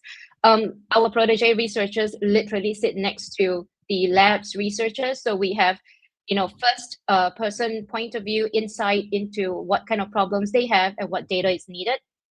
So I would say talk to us. It's a very nice way to shout out about our capabilities. But really, the researchers and us, the partnerships team, are the best people to be able to give you an idea if any of the data is valuable. I have spoken, or rather, I speak to an average of maybe about 30 to 40 new partners every week. And Oh, wow. so many of them do not know that they're sitting on a gold mine. They have so much data that they thought, let's have it handy when we were doing whatever work we were doing before. And then now all of a sudden, all these are useful and valuable. Can I ask you this though? How can they not know? I hate to be I hate to be dismissive, but it's like, are they not reading the news? Do you know what I mean? Like, are they not reading the news and seeing all this, like all the importance of all this data, or they're just not aware of like the structure and the value of the data that's sitting inside their own company because they hadn't considered it up until now? Yeah. Again, very good point. So even for me, as somebody who's been in this business for a while now, I don't even know until the researchers tell us. And that is really because the researchers are looking at data through a very different lens. They look at it obviously very scientifically. Yep. And sometimes we don't know that something can be valuable because it is looked at from a different perspective through a different lens. And somebody realizes that, hey, if I use it this other way, it actually creates a certain intelligence or becomes a different training material for AI models. Got it. So yeah, like if I have to use the simplest example, video production raw footages. Yep. Certain raw footages, I'm not going to say all, I'll say certain footages, when they are positioned in a certain way, they can be very valuable training material that people in the production industry never thought of possible. For production video, I'm just, as you can see me thinking, I'm not trying to let that thought just hang there, but I was trying to think like, what type of video information, besides like news, right, where people are actually filming like real-time events that are taking place right now that are interested to people not just in a local region or in some country, but in the rest of the world, would actually be useful and interesting. I get that. I'm just trying to think about what other video information would be interesting to people, that would have value that people would pay for. So a lot of people think about such things based on what they already know, what they already see. Yep. But you forget about the process of creating all of that.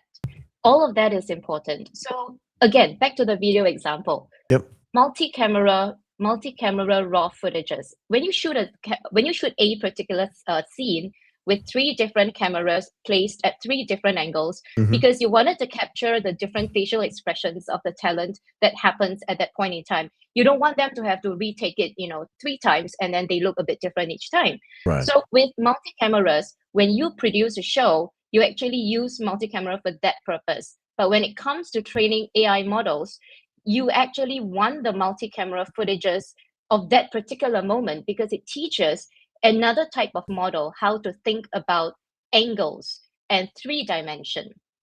These are not things that a regular person would know. Or even consider. Yeah. Yeah. Is there data? Sorry, this may seem like a diversion, but I was in a car recently, and I just think like there are cameras on highways, on side roads, everywhere, gathering information there. Does that data also have value to people that may not be considered? Yes and no. I would say from a value perspective, yes, but from a usage of data perspective, this is where Protege is very careful. I mean, we always treat privacy and personal privacy with a lot of care and concern. Yep. So we make sure that whatever data we bring in-house, certain rights are cleared. There's going to be no legal backlash on anybody. Yep. So we do work with certain data partners who provide that to us, but that data would potentially have been processed in a way where individuals' faces and personal identifiers are not visible. So, you don't have to worry about your faces showing up somewhere. And that is actually essential to what we do. We ensure that all of the data that we work with, no faces are output and no personal information is leaked. That is the promise that Protege makes to our partners. Yeah, so I wasn't even going to ask about that. I just presumed that was the case. Like, no, you don't look like a person that's going to violate somebody's privacy. That's a compliment, by the way. But what I was thinking was, if we're entering an era where vehicles are going to be autonomous, the idea of understanding like what a traffic pattern is, not just again in a local street, but just like globally, how vehicles move, what speed is optimal, all these things, and then being able to use that as the basis for artificially intelligent driving and autonomous driving could be super valuable, particularly if you can consolidate all that data from cities, countries, towns into a model that can then do driving. That must be something that has huge value, no? Yes, of course. We are definitely working on that. In fact, we are working on a couple of projects right now that kind of point to that as a use case. So we want to work with people who have data in different countries. And that's the reason why Protege has an international team. Because a lot of data across the world is different. If you look at pictures of streets in Southeast Asia versus in the US, they look different. They are structured differently. Yeah. One is potentially chaotic and messy. One is potentially very organized. So all of these real world information is super valuable to the models. They need to learn that the world is not the same and uniform.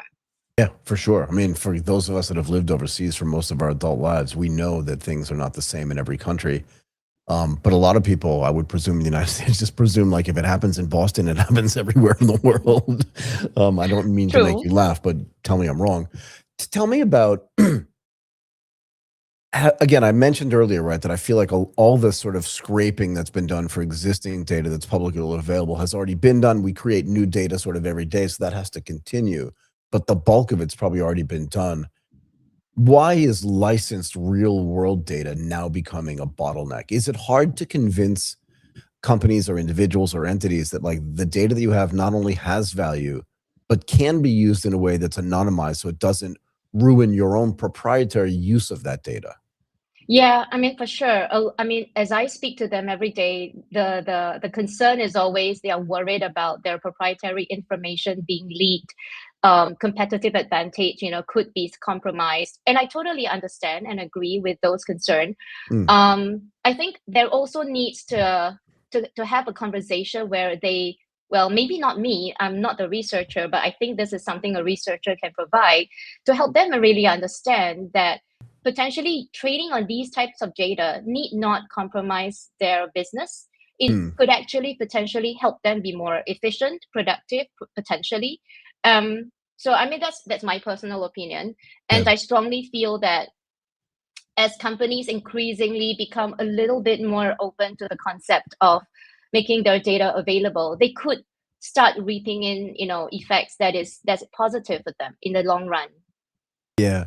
Are you seeing a mindset change just in your conversations with companies?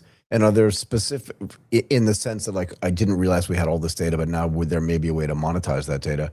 And are there specific verticals where it's just so much easier to convince a company that the data is useful for them and can actually be, they can actually get paid for it, as opposed to some other verticals, like maybe, where the data is so proprietary that they're just a little bit more concerned? I actually think it's not so much of verticals. It's more cultural related. It's potentially also government regulation, related. So there are certain countries where the people are generally more open, more capitalistic, more willing to look at transactions just as a way to get more money for the business. And then there are a lot of countries and cultures where they're more apprehensive, more close-minded, and they need a lot more to just nudge them towards that direction. Yeah. Are you finding that there's a generational difference as well? You know what I mean? Like if you speak to somebody under a certain age, that they're much more likely to be like, sure, that makes perfect sense to me. And over a certain age, like that, I don't understand what's going on here. Surprisingly, not really. I don't think, okay, I would say if you look at it from the top level, potentially it might be. But as I also increasingly am starting to speak to younger people, I do see just a little bit more openness, but I don't want to stereotype based on that. Also because the younger people tend to come from certain countries as well. So, I still feel like it's a little bit more culturally related as opposed to age related or generation related. I love when young people talk about younger people. You don't have any frame of reference for this at all. Well, yeah, sorry, June, I don't know what else to say. What is the likelihood of a company that starts to monetize data and actually understands this, right? In your experience, it says, hey, you know what? We may actually have some other data that you're not aware of, but we're comfortable now doing this process. How can we be more involved? Oh, yes. I have very good examples. Obviously, I cannot say their names. Oh, no, don't tell me. I don't want to know, but just tell me like a sort of general terms.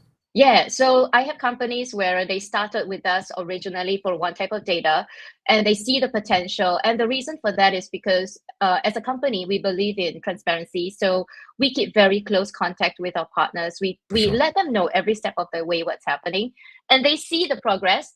And then from there, as conversations evolve more organically, they realize like, oh, so you do need this. Oh, I have that. Oh, you want that? Oh, I have that too. So, over time, they become I guess we call it a multiple domain partner where they provide a lot of data. And I would say a lot of them have seen good money come in. Are you in a situation now where, and again, I don't know whose responsibility this is internally, but I'm just going to make something up and tell me if I'm wrong, where like the researchers feel like we have a gap in the data that we have that our clients are asking us for.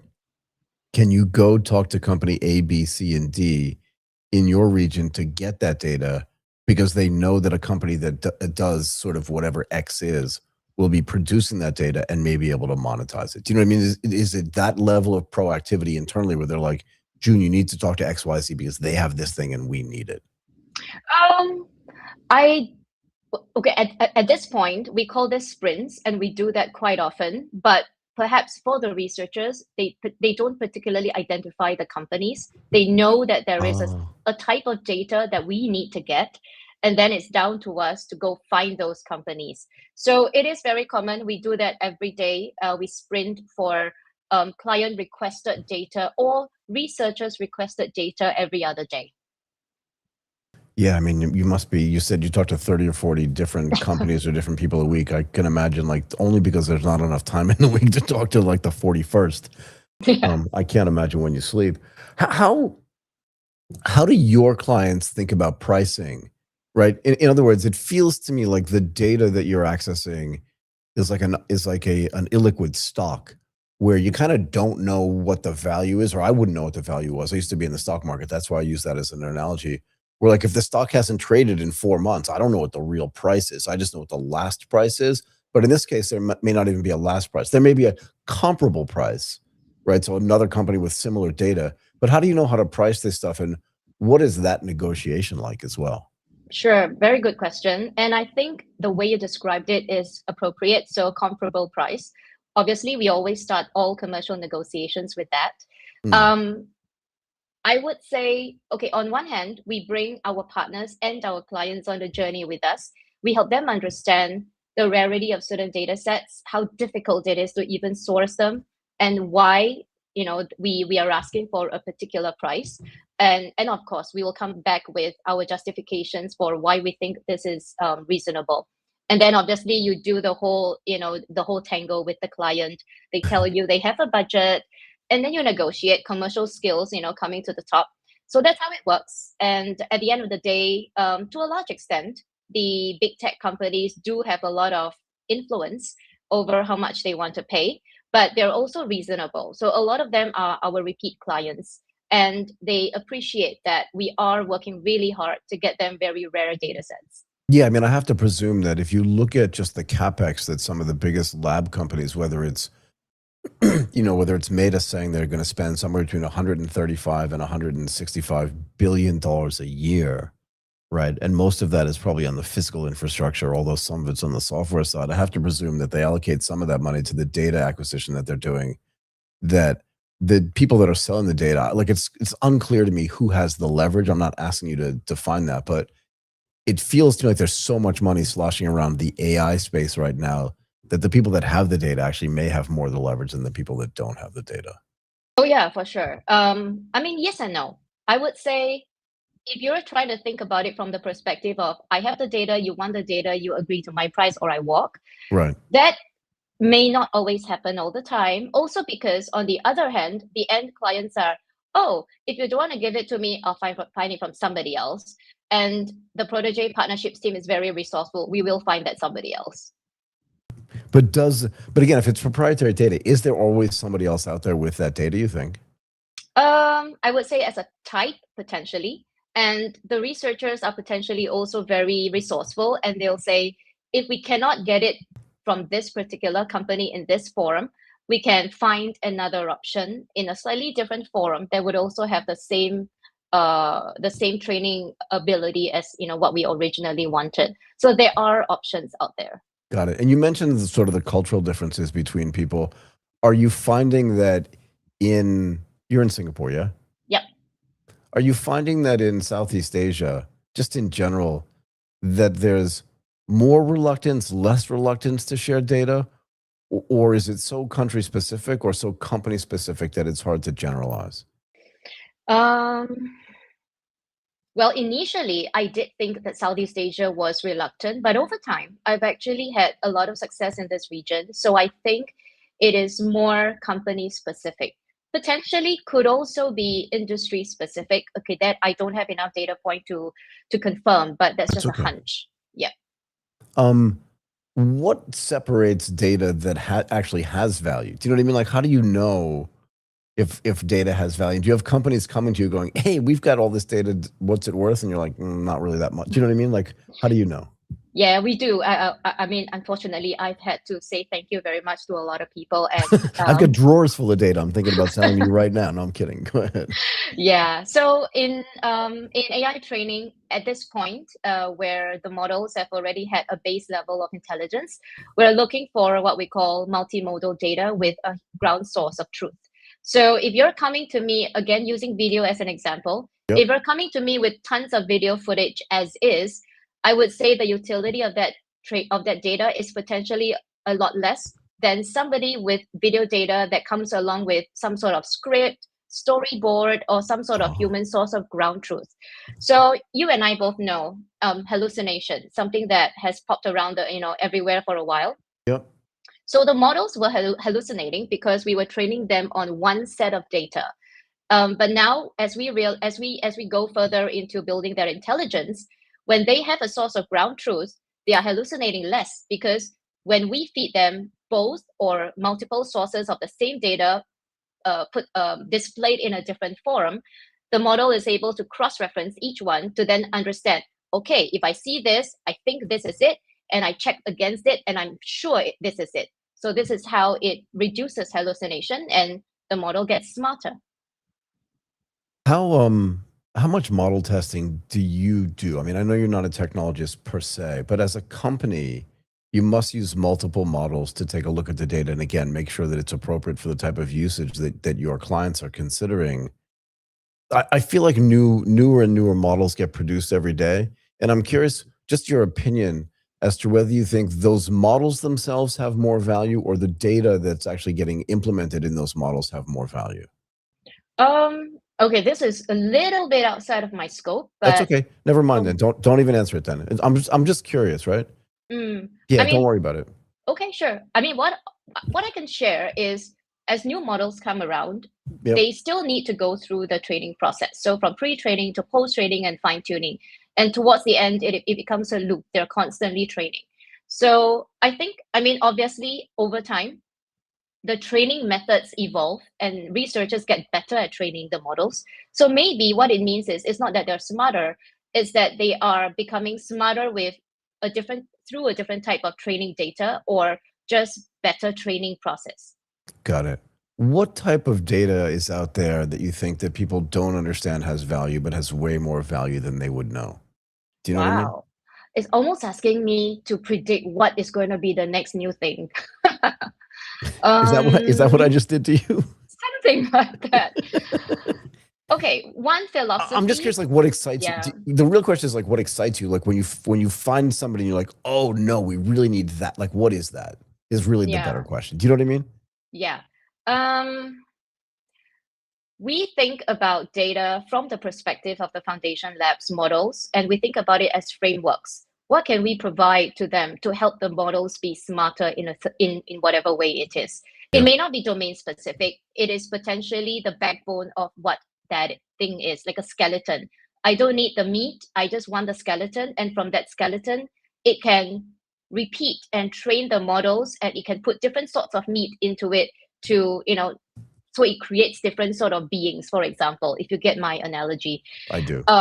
Yeah, so when I think, at the base of it is having a lot of curiosity about the type of data that different companies have. And as you have that conversation, plow through it with them, I think you get a sense whether something could be useful for training the models. Got it. I mean, I think you and I could have a conversation for hours about this data. This stuff really interests me. And I do want to say, for somebody who told me that they were really nervous, you did a really, really good job. Oh, thank you.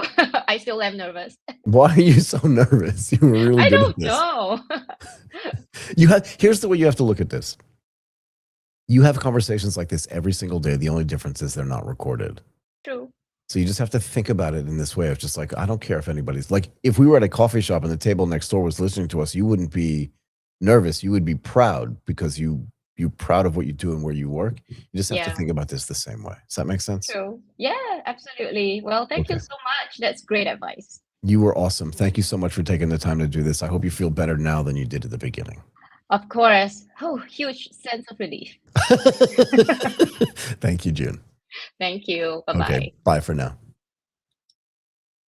Okay, Martin, let's bring in Leo.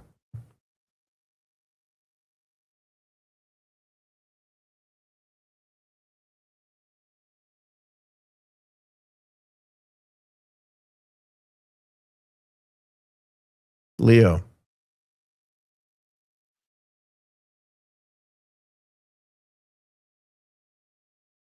I am super duper. I saw you talking to Martin. It looked like you guys were having a lot of fun. Yes, we did. Awesome. Well, it's great to have you on the show. I really appreciate you taking the time to do this. Before we jump into talking about how commercial autonomous driving will change the economics of mobility, talk to me a little bit about Pony.ai, if you don't mind. Sure. So Pony.ai was founded almost 10 years ago. That was in Silicon Valley. Over the years, we set our main footprint in the China market. Right now, we are operating the robotaxi in all the tier 1 cities in China, namely Beijing, Shanghai, Guangzhou, and Shenzhen. We are targeting to extend our service and also to grow our fleet to be more than 3,500 vehicles by this year end. And we are also targeting for our robotaxi revenue to be at least 3.5 times of last year. Wow. And not only for in China, but also we are exploring the international market.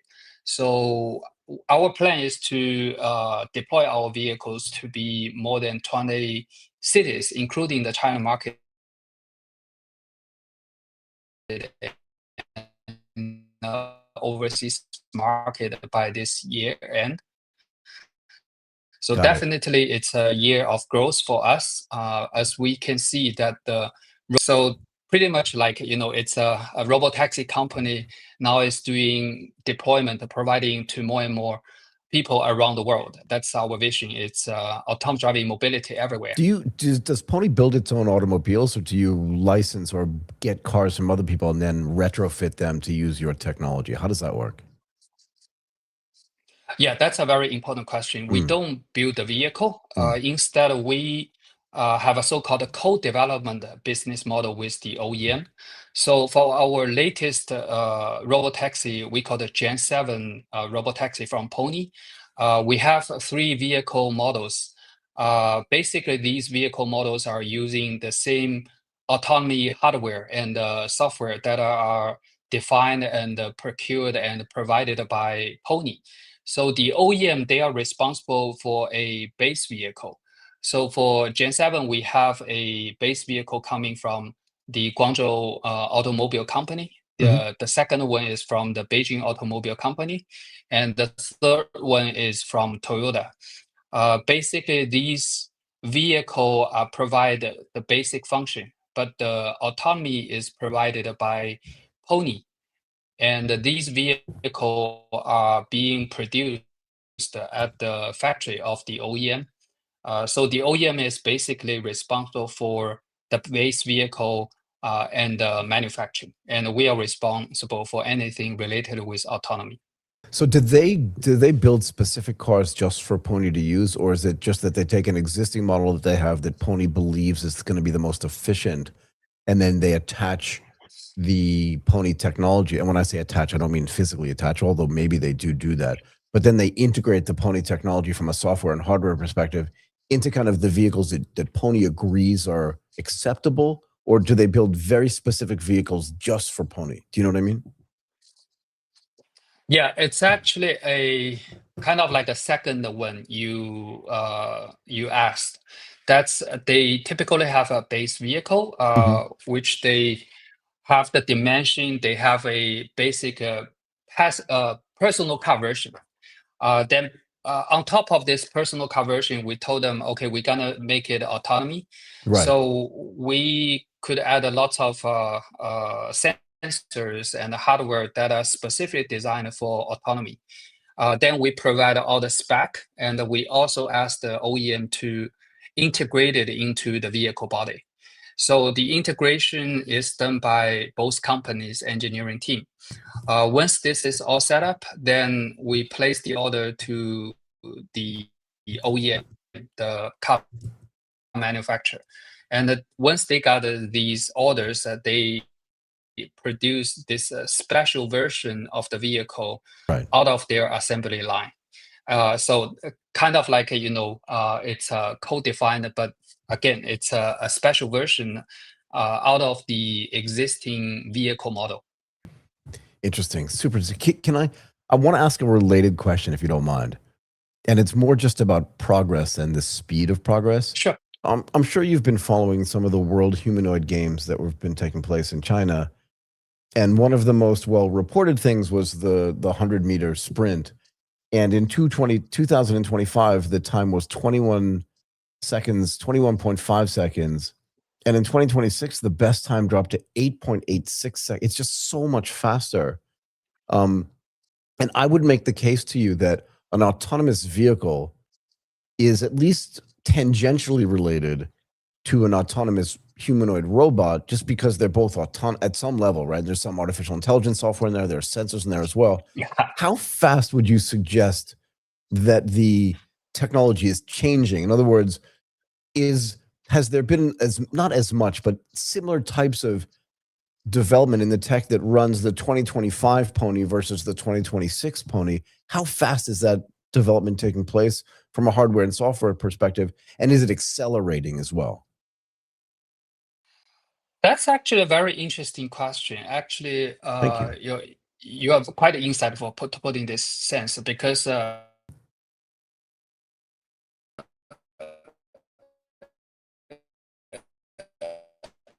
you can see, even for the humanoid robots, that in some field, their performance now become much better than human in that sense, right? You're breaking up a little bit. Can we just start answering that question again, if you don't mind? That means the late average autonomy with probably it's far. Oh, okay. How about right now? Martin, we lost his sound.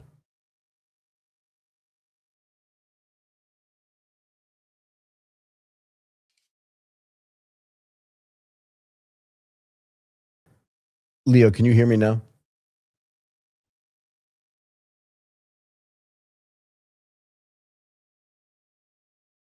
That was like the seminal question for the whole recording.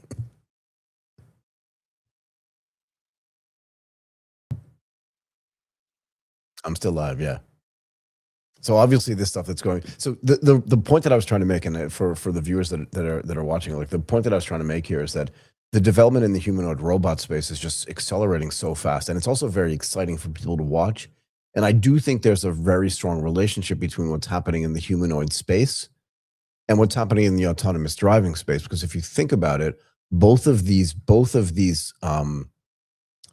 entities are like platforms, and I think they're both going to become very good development platforms. I think I might have said this at the beginning segment that we had today when we talked about the XPeng raising $900 million, almost $1 billion to fund their robotics business. And I just wanted to hear from Leo from Pony.ai to see like how fast they feel like the development is of the autonomous driving technology, or any of the technology that they're sort of retrofitting into these cars or integrating into these cars that they said come from a car company in Guangzhou, a car company in Beijing from China, and Toyota, which I feel like is an interesting addition to this. I would have expected all of the companies with which Pony is working to be the Chinese companies, and yet they have ventured out and gone to Toyota as well. Where do we stand, Martin? I cannot. No. Yep.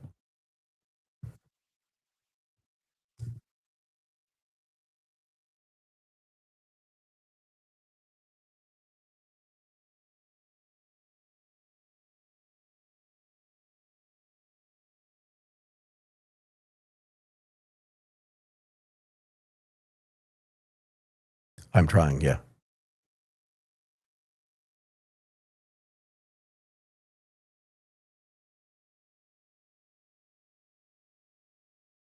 Let me try something else. Give me 1 second, man.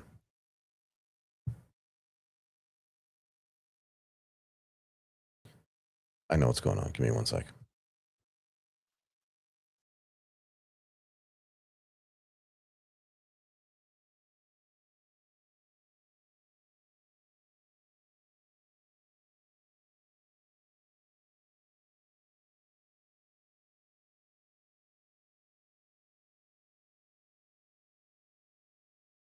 Leo.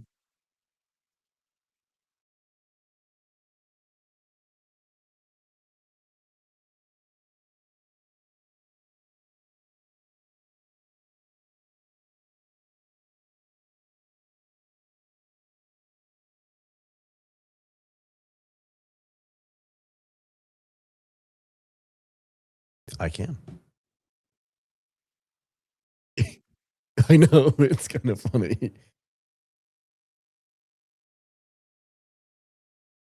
I am live now.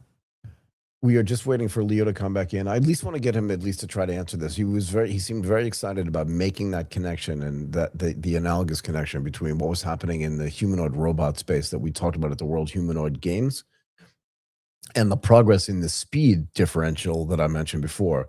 In 2025, the 100-meter race was run by a robot that did 21.5 seconds. And in 2026, actually, the best time that I had heard yesterday was 9.32, but in the semifinals, it dropped to 8.86, which is just an inhuman speed to run. But the more important thing to me is not the fact that the robot can run faster than a human, but that the humans can actually program and build the robots to run faster. Because everything that happens in a biped humanoid-style robot is non-trivial, super non-trivial. I suggest to everybody that's watching this video that you go back and you watch the videos of the World Humanoid Races if you've not seen them already. It's pretty incredible. And you can tell how difficult this is by the way the humanoid robots stop, right? Because the running stuff, they get down really, really well, but they run into a wall and then they fall down. So you can just see like how non-trivial the building of this technology is. And I wanted to see, and because XPeng, which was something that we spoke about at the beginning, in the beginning segment of today's show, is also an automobile manufacturer, is a vehicle manufacturer. I did hint there, or I did say explicitly there, that there were some things that they must have learned from the humanoid robot stuff that they transferred to the automobiles, and from the automobiles that they transferred to the humanoid robots, and from an autonomous driving perspective, because those robots that are running are at some level autonomously running. I wanted to get a sense from Yeoh as to how that technology and the speed of development and of the development of both the hardware and the software in the vehicle space was keeping up with or lagging behind the stuff in the humanoid space. Yeoh, are you there? I am here. Awesome. Can you hear me? I can. Can you go back and answer that question? We talked about this question between the humanoid robot development and the speed of that development, along with the development of the autonomous driving stuff that you and the team are working on. Yeah, so I think both are in the physical AI spectrum. So definitely there's lots of similarity, especially for example, the hardware components, and also more recently, like how the humanoids are being trained backend, and also the autonomy AI driver are being trained backend. I think they're becoming more and more similarities for sure.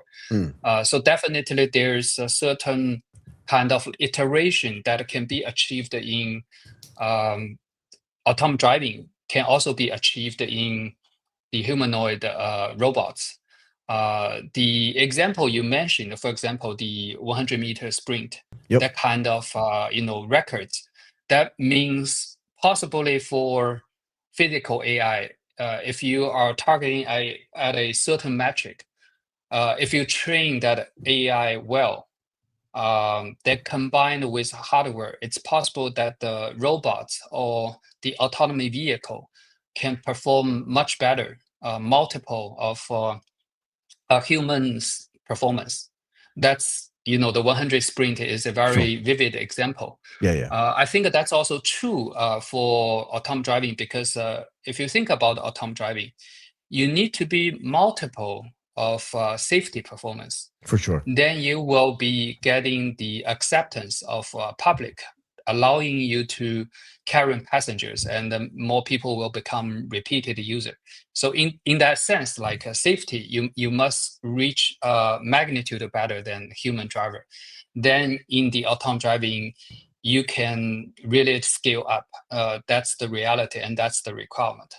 But I think for autonomy, because of that, autonomous driving, then you have to, in the reality, accumulate a certain, like a safety mileage from the real data to statistically showing that you are safe enough. So in that sense, the regulation spectrum probably will have a more stringent, like monitoring and tracking of each company's safety records.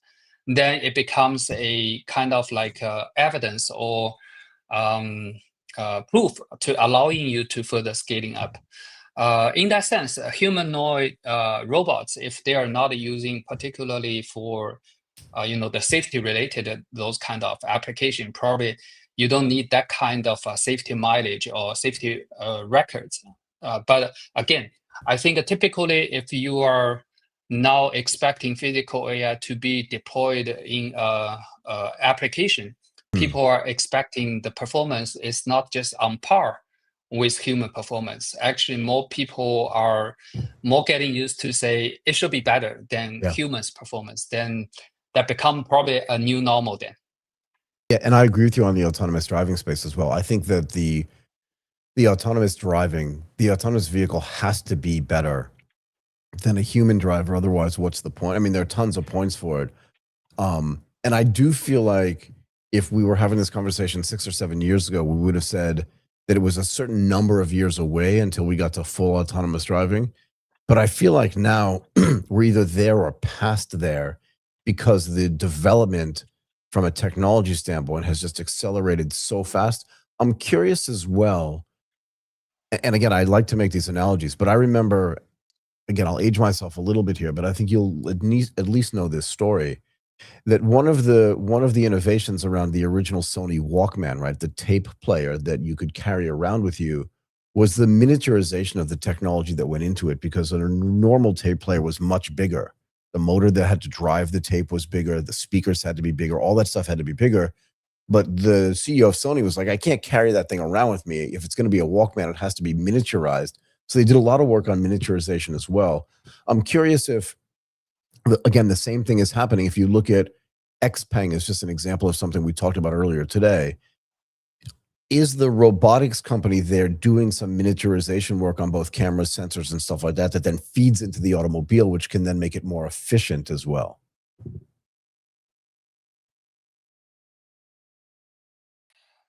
Actually, the whole value chain or the supply chain itself is evolving. So using one of the example, that's probably LiDAR. Yep. When we were first founded, all the LiDARs were mechanical. So given all these mechanical LiDARs, they are huge and they are very, very costly. Yeah. But nowadays, if you look at even some cell phone, they are equipped with LiDAR. Interesting. And for autonomy vehicles, definitely we use multiple LiDARs. And even for many personal cars in China, they are also equipped with LiDAR. And their kind of size, performance, and also cost evolved so much. I think it becomes more and more affordable, especially in China market. And I do believe it will become a widely used type of sensor, not only for autonomous driving, but also for humanoid robots. I think that's one of the trends. Second is regarding the computing, those kind of units that's used on the vehicle or use the humanoid robots. Over the years, it was started with like a huge industrial computer. But nowadays, it's become more and more like a so-called domain controller or even more compact design, which makes it more feasible for autonomy driving and for humanoid robots to keep running for hours.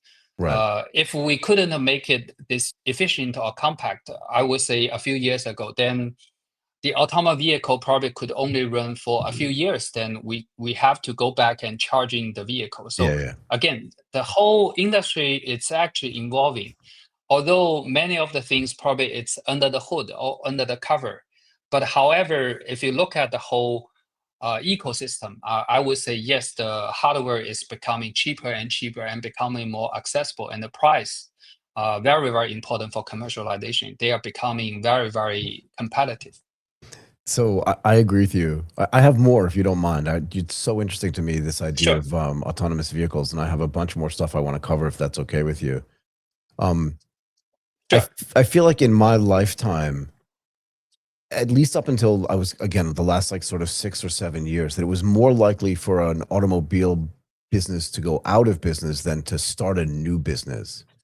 In the sense that if you look at the American experience, the USA experience, just like a bunch of, like Ford doesn't make cars anymore. They make trucks, they make vehicles, but they're pretty much out of the car business.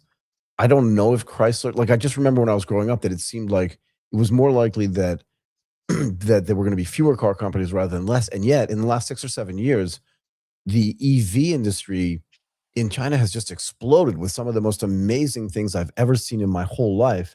And as you said, it's getting less expensive to enter that business. Is there a time where you think that instead of using OEMs, that Pony develops its own vehicles as well, where you can deeply, and almost becomes like the Apple, or maybe the Xiaomi is a better example, where you can then directly integrate all of your technology immediately in and own the whole stack? Did you just laugh at me? You laughed at me, didn't you?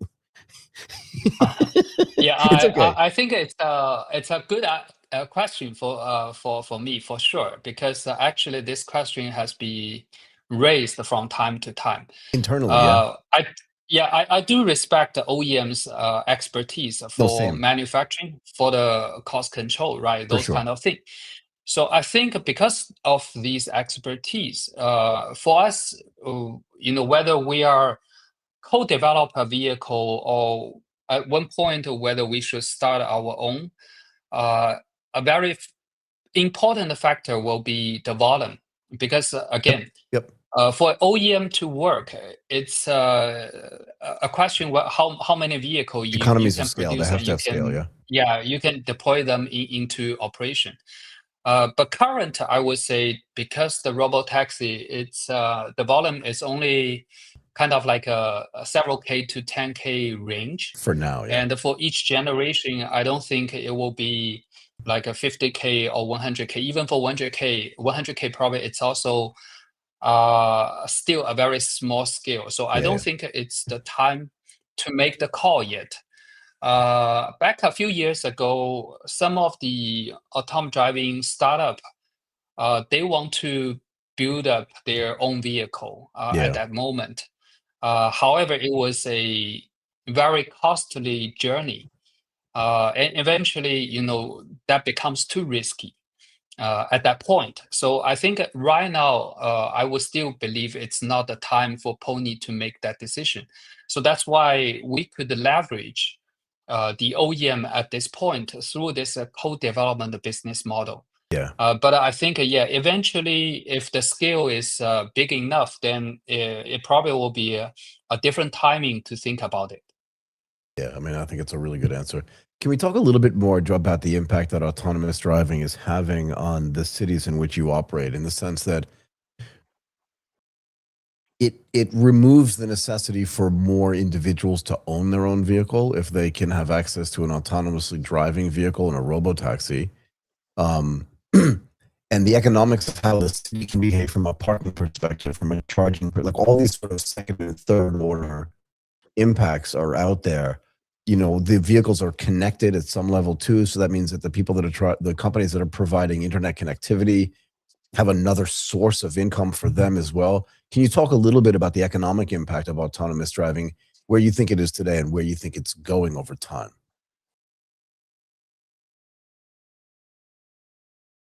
Yeah, I think socially wise, actually, definitely there is a lot of potential once robotaxi is being widely accepted. Think about right now, the private car segment, the actually so-called utilization on these private car are very minimal. You probably spend 80% of the time it's in the 5% driveway. of the time or 10% of the time. At the most, yeah. Yeah, you using these vehicles. And we also notice for the younger generation, their like a willingness to hold fixed assets. For example, in China, younger generation buying cars, buying houses, like a house, those kind of willingness is also decreasing. Yeah. So in that sense, if you know the shared mobility, those kind of thing becomes more acceptable, especially if you think about the robotaxi when there is no human driver. That's basically meaning when you are having this service, you completely owning this private space in car. So many of the younger generation, they accept a robotaxi, they accept the private ride, and which is a very important thing, because I think possibly in the future their willingness to purchase a personal car also will be decreasing. Then that becomes a lot of interesting, because that's a disruption for the current transportation system, because that means the shared mobility market will grow, but the personal car segment probably will be decreased. And then there will be also lots of optimization you can do in the city infrastructure. For example, do you need that many of a personal car parking versus a kind of like a centralized operation depot, those kind of things. I think more recently, in autonomy industry, there's also some news article talking about infrastructure, the depot, those kind of thing probably will become a very important market if robotaxi become more accepted. I do agree on that. I think lots of interesting will be happening if this new mobility is accepted and be more acceptable by many people. Yeah. So one of the contentions that I've made over time is that I think those sort of service depots are not going to be inside the big city, but like 20 or 30 kilometers outside, and that's going to change the value of land both inside the city because of land usage inside of a city, but also outside of a city, because if I have, again, let's just say 2,000 autonomous vehicles operating in city ABC, well, I want to charge them, but no one's going to really be using them from 3 o'clock in the morning, let's say, until 6 o'clock in the morning when they could be charging because no one's going to work and no one's coming home from a bar. But you can just send them out 20 kilometers to get charged, get cleaned, and all that can be automated. And then as soon as the sort of work time for those robo-taxis start again, you bring them slowly into the city as necessary. And that changes the dynamic, you're right, of parking, of shopping, of all these little things that go along with it. Plus, you're also right that the ownership number probably doesn't change that much, but the ownership, who owns the car actually will change. It maybe goes from individuals to fleets or to governments or to taxi companies, but that the number of cars will probably remain relatively similar, no? Yeah. What do we have to do to get trust to be at a point where like everybody just feels comfortable driving in an autonomous car?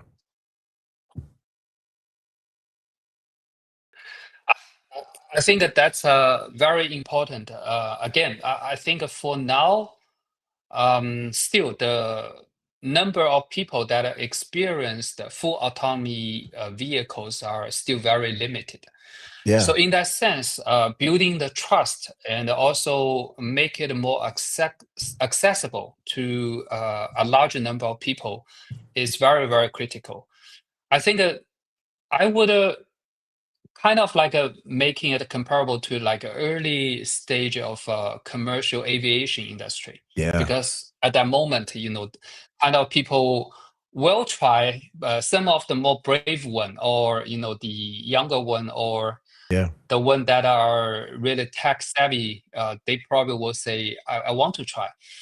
But once they have tried it, they are really satisfied with that. Then they become a early advocate for us. So again, these social media posts about how the experience of autonomy vehicles become a very powerful weapon to us to convince people and to attract more kind of like new demands. But still, I would predict, unless we penetrate into maybe 5%, then the acceleration of adoption will become more formed. Otherwise, still at this point, it's still very early stage of trial and adaptation at the moment. Do you feel like, because I feel this very strongly actually, and I've said this for the past bunch of years, I believe that we're at a tipping point for vehicles, and particularly for autonomous vehicles. I feel like that they're going to start to radically change into like one of the next big computing platforms. And I'll tell you why. Right. So again, I've been in some of these new EVs and it blows me away. I feel like I'm driving around in like a Bondi Blue iMac from like 1997. I'm just on the inside of it as opposed to on the outside or interacting with the mouse. But I feel like if the windows and glass surfaces are all now upgraded to like capacitive touchscreens, and if there are more speakers in there and there's a better microphone inside there, that the amount of work that a person could, and on like a docking station or some sort of connectivity for your laptop or your phone or whatever, that the amount of work you could get done in a car, particularly in places in Southeast Asia where there's traffic, and even if there's no traffic, just if you're on a long drive as opposed to flying on a plane, that vehicle can become like a platform for work and entertainment and things that it's never been done for yet. What do you think about that from an autonomous vehicle standpoint? That's actually, I think, will be a important thing for the whole industry, because from our experience, from our data, what we show is typically a person on their first or second trial, they will be closely looking at the surrounding of the vehicle. Right. Just looking around going like, oh no, are we okay? Yeah, kind of they thing, will be closely looking at the screen showing, how the AI driver is detecting the surrounding. Yeah. But once they get used to for the third or fourth ride, they just want to forget all of these surroundings. Yeah. They just want to do whatever they would prefer do in their normal days. Then definitely there is an opportunity to integrate their daily life work or leisure, those kind of things, into the whole in-cabin experience. But that also means our integration with the OEM about the whole in-cabin design will be put into a lot of higher priority than nowadays. Exactly. Because that means we need to look into data. For example, many people, the younger generation, they even would prefer the voice, like control, those kind of thing, rather than the touch screen. For sure. That's what we find out. Then you need to add like the corresponding hardware into the whole in-cabin design. So again, I think it will be an iterative design process per user data. But I think definitely because people, once they getting to be like a repeated user, they just want to do whatever their normal days working or their normal days at the leisure. So it becomes a very important part of the riding experience. Yes. Yeah, I agree with you. I think people are going to start running e-commerce companies out of vehicles. And I think people will be able to log into, because you're right. Like, here's something that's super interesting. When I turned 16 and I got my driver's license, I really, really wanted my own car. Like, I really wanted my own car. And, you know, my family couldn't afford it. So I never asked my dad if he would buy me my own car. But like, my daughter has not once ever mentioned, and she's 20 something years old, hey, can I get a car? Not once, because it's so unnecessary for her to own it herself that it's not even a consideration. And if you have enough money for a car, well, then wouldn't you use that on something else, like investing in the S&P 500? It's just a different metric. But yeah, I agree with you on that as well. Really interesting stuff. Okay, Leo. Look, I feel like I could talk to you about autonomous vehicles forever. I thank you so much for taking the time to come and do this. I really appreciate it. Thank you for your patience with some of the technology problems. It's always great to have guests that really, really know their stuff inside and out. I really appreciate it. We'd love to have you back on. Okay, same as here. Really enjoyed the conversation with you. Looking forward to maybe next time. You're a star. Thank you so much. Thank you. Okay, bye for now, man. Okay, everybody, that was an amazing episode of ATP Insights. Thank you again for joining us today. Yeah, we had our most viewers ever today on the live. So thank you to everybody for joining us today. Give us a thumbs up on the video, subscribe to our channel on YouTube, follow us on all of our socials, on X, on Instagram, and on LinkedIn. Leave us comments, leave us questions. We love having an interactivity with our guests. We had a couple of good questions from the Peanut Gallery today. We will be back. Today's Thursday. We'll be back on Monday to do this whole thing over again. I'm sure we'll have a bunch of really great guests and there's a bunch of really great stories to talk about in Asia. My name is Michael Waitze, and I'm going to say goodbye for now.